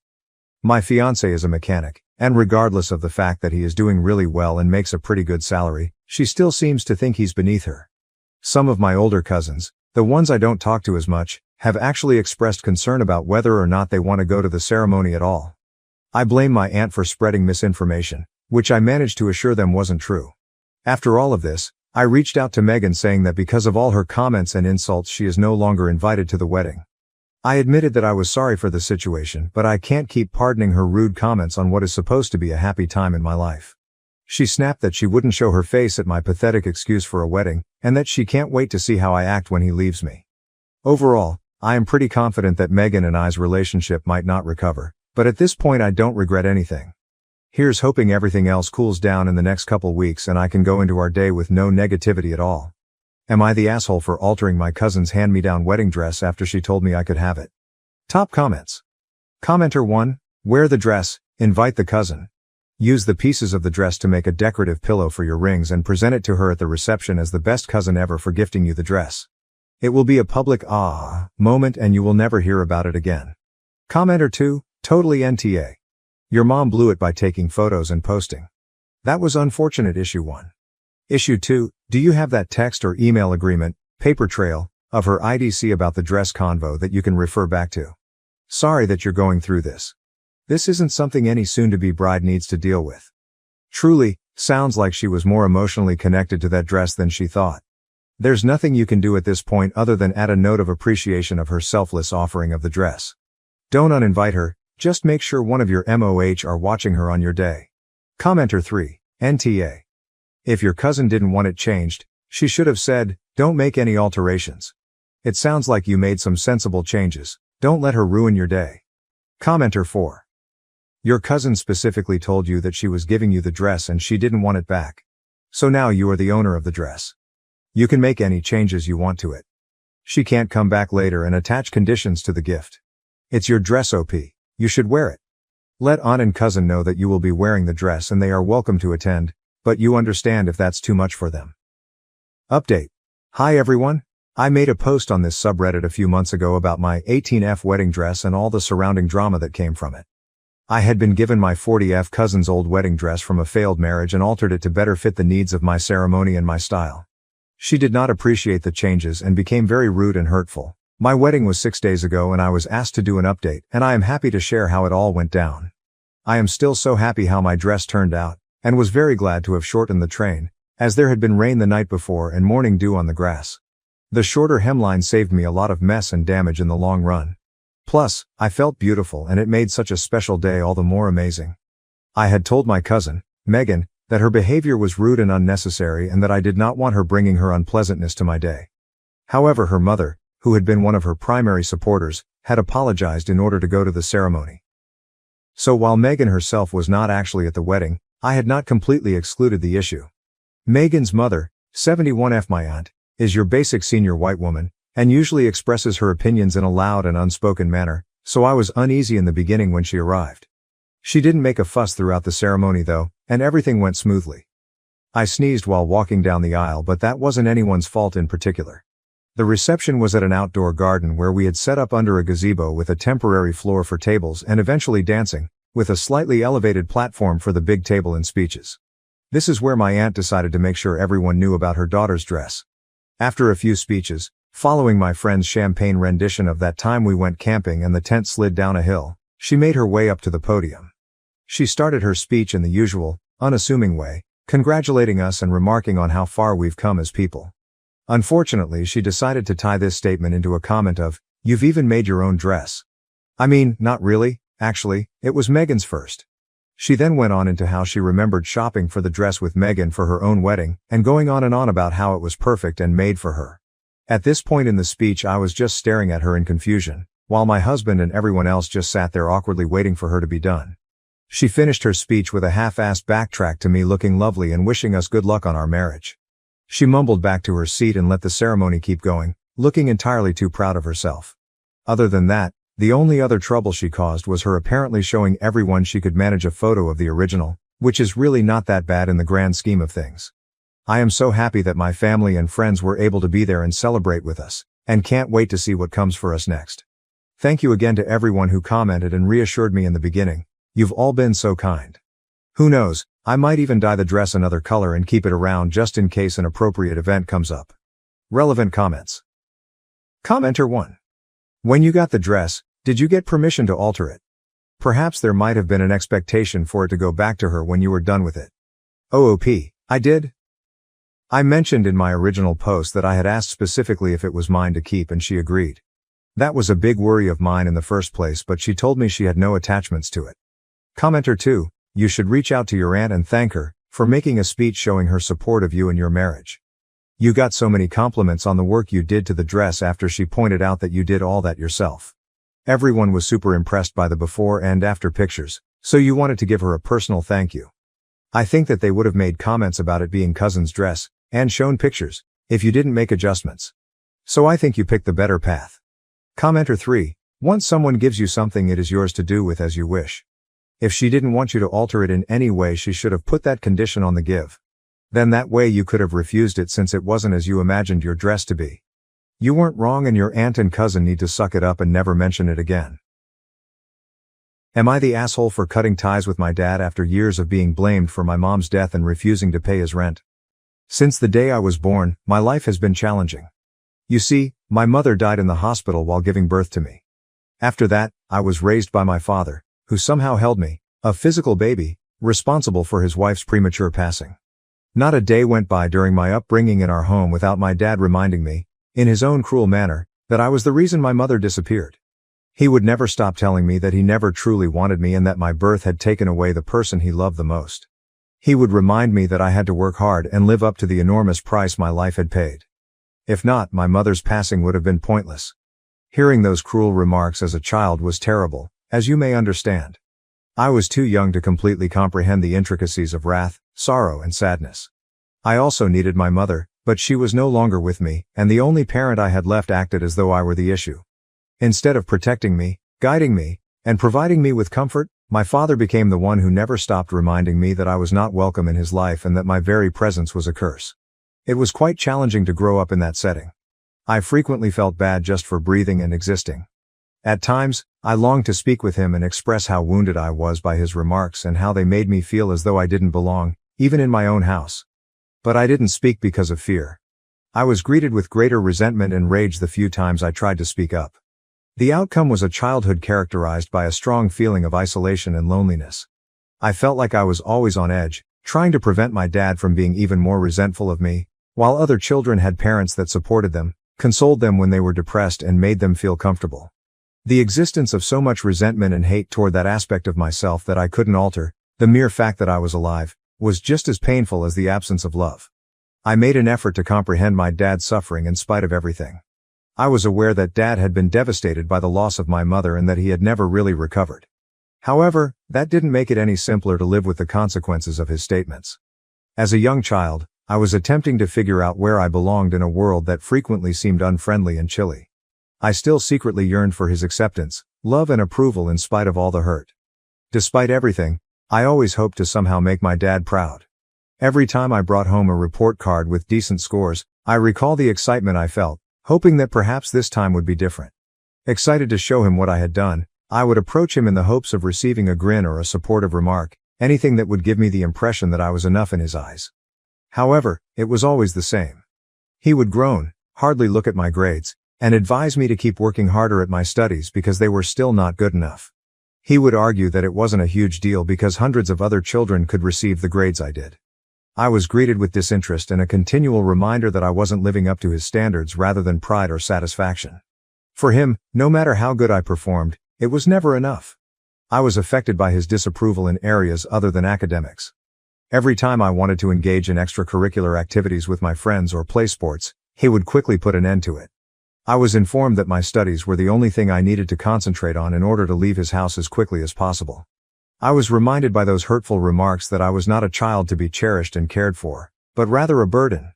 I didn't have the same parental support as my peers, who would talk about how their parents pushed them to pursue their interests and cherish their youth. I was always reminded that I was only a visitor to his home and that I had to follow instructions or face expulsion. The weekends, which ought to have been spent unwinding or enjoying friends, were no exception. Even if all I wanted to do was go to the park or hang out at a friend's house, he would go on a tirade about how I was squandering his money if I ever asked to go out or spend time with my friends. He'd start a tirade about how hard he was working to pay for my education and how I had no right to squander time or money on friendships. It seemed like he instinctively judged anything that made me happy or gave me a sense of normalcy to be trivial or undesirable. His reaction to my 15th birthday stands out as one of the most agonizing memories I have. For me, it was a day of dread, yet most children anticipate their birthdays with joy, organizing parties or get-togethers with friends. He disliked me celebrating my birthdays every year, but I believed that year would be different. I wanted to get some pizza and watch a movie with my pals. He had a fuss when I eventually plucked up the nerve to approach him for money. He yelled at me, saying that since it was also the day my mother died, I had no right to enjoy the occasion. He made it plain to me that I should never even consider having a good time on my birthday since it would always be the worst day of the year for him. I never celebrated with my pals because of this. As you might guess, I eventually learned from all of these recurring situations that my dad obviously detested me and didn't want me around. I felt like I was always walking on thin ice, trying to avoid doing anything that would make him angry or disapprove, as a result of the incessant rejection and criticism. I gradually discovered how to keep my aspirations to myself. I knew it would only result in disappointment and hurt, so I stopped looking to him for encouragement or acceptance. In order to get out of my dad's house, I put all of my effort into achieving good marks and did my best to be strong for myself. I eventually saw the results of all the effort, tenacity, and resolve I put into my studies. I still recall the day I was accepted to a prestigious institution with a full scholarship. It was a mixture of pride and relief. At last, I was leaving the house, escaping my father's controlling influence and beginning a new phase of my life where I could live as I pleased. I felt as though a tremendous burden had been removed when I left home.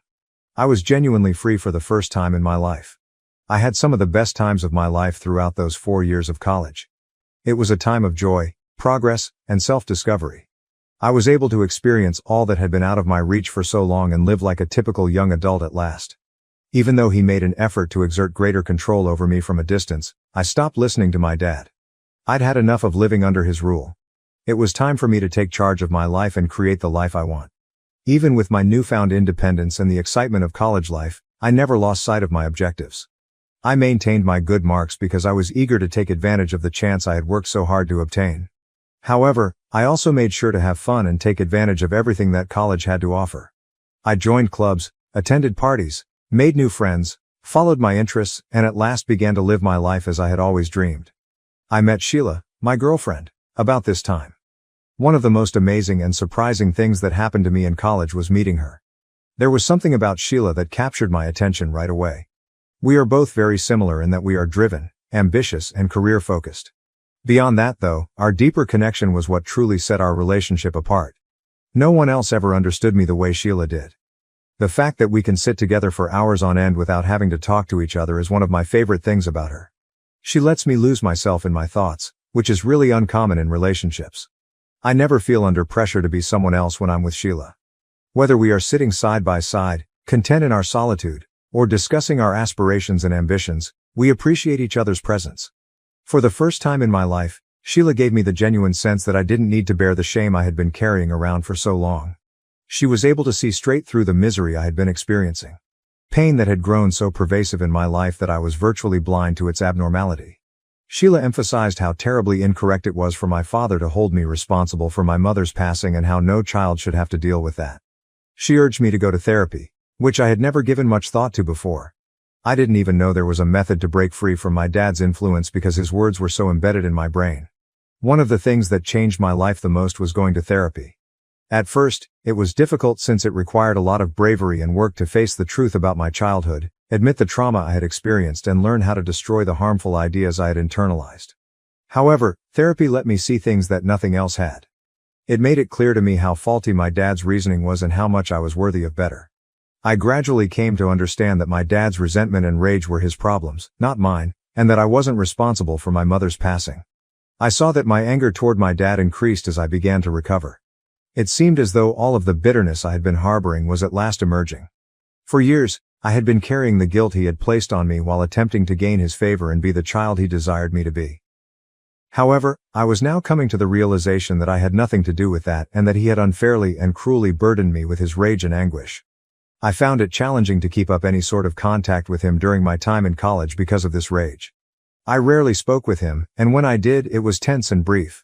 I couldn't help but be resentful when I yelled at him, and I wasn't very patient when he tried to manipulate or be critical of me. I finally confronted him about everything at one point. It was a spontaneous outburst of repressed emotion and frustration rather than anything I had planned.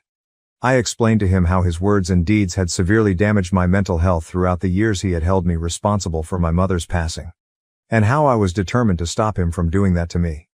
I made it plain that I was tired of being used as a scapegoat and that I was entitled to dignity and respect. If not, I would sever my relationship with him forever. This time he had nothing to say. I had thought that he would apologize, but he didn't refute what I had said either. I observed a shift in my dad's interactions with me following that talk. Every time he spoke to me, he seemed to attempt to be kinder and less severe. He seemed to be trying to change, to be more sensitive to my emotions. However, our relationship remained tense in spite of this. A minor change in behavior was not enough to undo years of suffering and animosity. Although I was grateful for his attempt, it would take more than that to mend the relationship, if it could be restored at all, given the harm he had caused. Even while my connection with my dad remained strained over the years, I no longer felt the same kind of shame or rage. I've gradually realized that although I can't alter the past, I can manage how I allow it to impact the future. Sheila's encouragement and support have undoubtedly been crucial to this journey, and I am immensely appreciative of her for assisting me in realizing my worth as a person deserving of respect, love, and happiness. My dad recently married DEI, his lover. I chose to go to the modest private wedding with my girlfriend Sheila, in spite of everything that had transpired between us over the years. As they embarked on this new phase of their lives together, we wanted to offer our support and best wishes. I was pleased for my father and believed that he may improve as a result of getting married. But my dad called me a month after they were married, seeming desperate. He was having financial difficulties as a result of some bad financial decisions. He informed me that he was facing eviction after failing to pay his rent for the previous 6 months. He claimed that he couldn't discuss this with his wife since it would cause them to argue. He asked me if I could pay his rent right now. As soon as I heard this, I declined. Given our complex past, I didn't want to be used as a financial safety net, even if I had the resources to do so. I didn't want to create a situation where he could come to me for financial support if things went wrong because I've worked hard to create the life I have. However, I began to feel bad after discussing it with Sheila. I couldn't get rid of the thought that perhaps I was being too severe, that perhaps he really needed assistance, and that he was still my father in spite of everything. I then gave my dad a call back and suggested a middle ground. I informed him that since I lived alone in my house and had enough room for him and DEI, I would let them to remain with me temporarily even if I wasn't willing to pay his rent. Until they saved enough money to get back on their feet and locate a new place, I offered them they could stay at my house. Considering everything that had transpired between us in the past, it wasn't an easy decision, but I believed it was the right one. I made it apparent that this was only a short-term solution and that I wanted him to put in the effort to get back on his feet. After considering my offer for a while, my dad finally gave me a call and accepted the deal. He and DEI moved in with me in 2 weeks, and I prepared a guest room for them. For us all, the first month or two was a time of transition. I hadn't lived with my dad for years, and we had changed significantly since then. I was no longer the adolescent who had to put up with his remarks in silence. I had my own life, rituals, and habits as an adult. Unfortunately, his previous patterns quickly reappeared. As though nothing had changed, my dad began making remarks about my habits and manner of life, including how I spent my time, maintained the house, and even handled my daily tasks. He seemed to have something to say all the time. However, I had changed from who I was before. I wasn't going to give him that much control over me this time. Every time he began to criticize me or try to dictate how I lived my life, I would tell him to stop. I would make it plain that, particularly while residing under my roof, he had no right to criticize my decisions. I was forceful, but I wasn't impolite. I refused to let him tell me how I should live any longer. Naturally, his wife, Dee, was not pleased with this. She said a few of times that I should respect my father. She would explain to me how much he had given up. Since I knew the truth about him and she obviously didn't know about half of the things he had done to me as a youngster, I would just shake my head. Although I respected my father, I wasn't going to let him control me or override my decisions. I wasn't going to repeat the cycle of sacrificing my happiness to satisfy my father, something I had done for far too long. Nevertheless, I would simply remain silent any time Dei made those comments because it wasn't my place to tell her the truth about my dad. There was no point in arguing about it. Although I was aware that cohabitation would be difficult, I thought that eventually we could all figure out how to get along without too much conflict. However, one evening after a particularly demanding workday, I returned home to discover my dad and his wife watching TV in the living room. The kitchen was overflowing with dishes, and the house was a complete disaster. Since I had frequently reminded my dad and his wife that they needed to do their fair share of the housework and that it was his day to clean, I questioned him about why he hadn't done it. "You know," Dad began in that tone that always made me tense, "you're a grown-up who I raised all by myself after your mother died. Asking me to perform additional work for you at this age should make you feel embarrassed. You're capable of doing the dishwashing yourself." Hearing such statements infuriated me so much that I retorted, "You know what's truly embarrassing? The fact that you were the one who pleaded with me to move in for free. And now you're sitting here on my couch, in my home, eating my food, watching my TV and giving me directions. This entire time, neither you nor your wife have offered me any assistance. You know what? You can just pack your bags and depart at any time if you don't feel like doing the dishes." My father simply looked at me, surprised by how strongly I had responded. For an instant I feared he may actually stand up and storm out of the tense quiet. But knowing that he had nowhere to go, I turned and left the room, slamming the kitchen door behind me as my heart raced with impatience and rage. When I came downstairs the following morning, Dei and I were by ourselves in the kitchen. It's likely that my dad left early for work. Dei asked if she could speak with me as I was ready to leave the kitchen. I decided to sit down and listen even though I wasn't totally sure what to anticipate. Dei looked serious as she started to explain to me how upset my dad was following our talk the night before. She claimed that given the amount of money he had allegedly spent to assist me in purchasing my home, I had no right to treat him in that manner. My dad hadn't provided me with any financial support since I left for college, so I was understandably shocked. I had saved hard for years to purchase this house with my own funds. The assertion that he had made a substantial contribution to my acquisition was wholly untrue. When I asked Dei what she meant, she clarified that my dad had told her that he had contributed to my property purchase by using some of his savings. It seemed almost funny to me that this was the story my dad had given her, and it was like a light bulb going out. Dei persisted in saying that I should be thankful for the assistance my dad had allegedly provided me before I could reply. She believed that since he was having financial difficulties, it was only right that I begin paying him back some of that money by housing them while they were living with me. She argued that since this was essentially my dad's house as well, it was the least I could do in light of the alleged financial sacrifices my dad had made for me. I couldn't help but giggle at Dei as I continued to stare at her face. I mean, I couldn't take it seriously because it was all so ridiculous.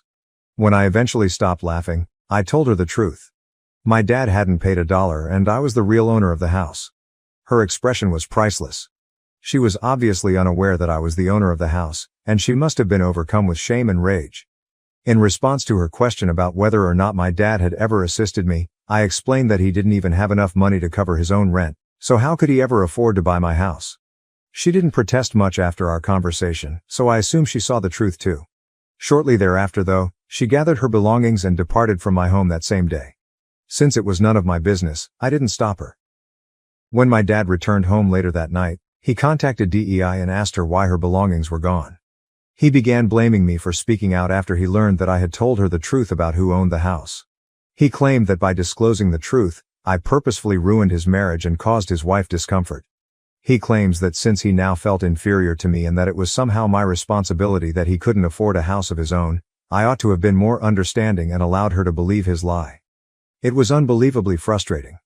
I made it clear to him that I was offering them my house in order to help them, and instead of receiving appreciation, I was being held responsible for their issues. My dad seemed to have forgotten that I owed him nothing and that he was the only one at fault in this situation. Even as an adult, he was attempting to use me as a scapegoat for something that wasn't my fault, as if all the years of him treating me like I was the issue had suddenly returned. He refused to listen though. He didn't see my point of view and demanded that I call DEI to apologize and make things right by lying, giving her the impression that he had assisted me in some way when I bought this place. I said that I would not tell his wife a falsehood on his behalf. The continual manipulation and finger-pointing had worn me out, and I had had enough. My mental health was beginning to suffer as a result of my dad's continual arguments with me, so I finally told him that I could no longer bear his presence. I requested that he get his belongings and vacate by the next day. I took the painful decision, but in order to preserve my own tranquility and sanity, I had to set and uphold boundaries. My dad argued that he had nowhere to go and begged for more time, but I was too upset at the time to give a damn about his predicament or his justifications.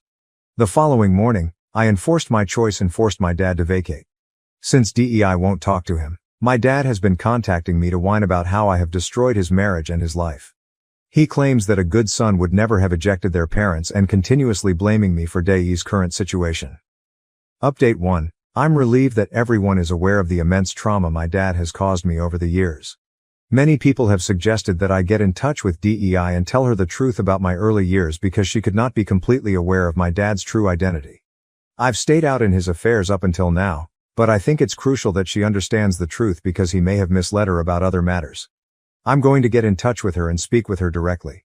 Update 2. A week has passed since my last update. DEI and I finally got a chance to sit down and talk about everything. As it happens, she was unaware of the type of upbringing I experienced. I told her about my emotional trauma, blame, and the effects it had on me. She appeared astonished and acknowledged that Dad had presented a very different image of himself, suggesting that he was a struggling single parent who had given up everything for his child. I was so shocked that I had to shake my head. I told tales of my early years and how I was always held responsible for my mother's death. She conveyed her understanding and concern. I then told her how fortunate I was to get a well-paying career and how hard I had fought to establish myself during college. I was able to move into my own place and save money as a result. I explained to her that I didn't enjoy my father controlling everything around my house because, as a child, he never let me be who I was. DEI recognized my suffering. She then disclosed that Dad had lost all of his money as a result of gambling, and she hadn't told me about it before as he wanted to hide it and was too embarrassed about it. She clarified that she had flatly rejected my dad's initial offer to move in with me. She didn't feel comfortable living with me, so I suppose that's why my dad lied to her and said that he had helped pay for my house, which made her feel less bad about accepting the offer to remain with us.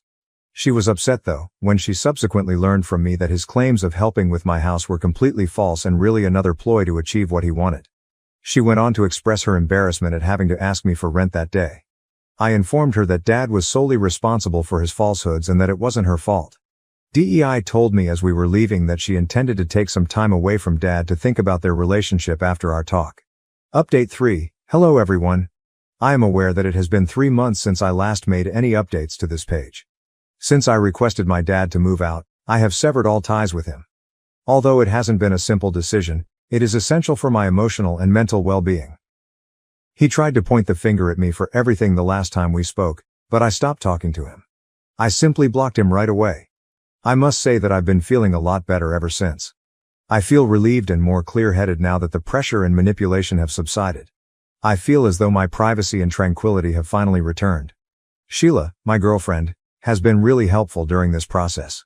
She has supported me, helped me process my feelings, and offered consolation and encouragement. Her assistance has had a significant impact, and I am truly appreciative of her. I'm gradually discovering a new sense of security and contentment now that my dad is no longer involved and Sheila is by my side.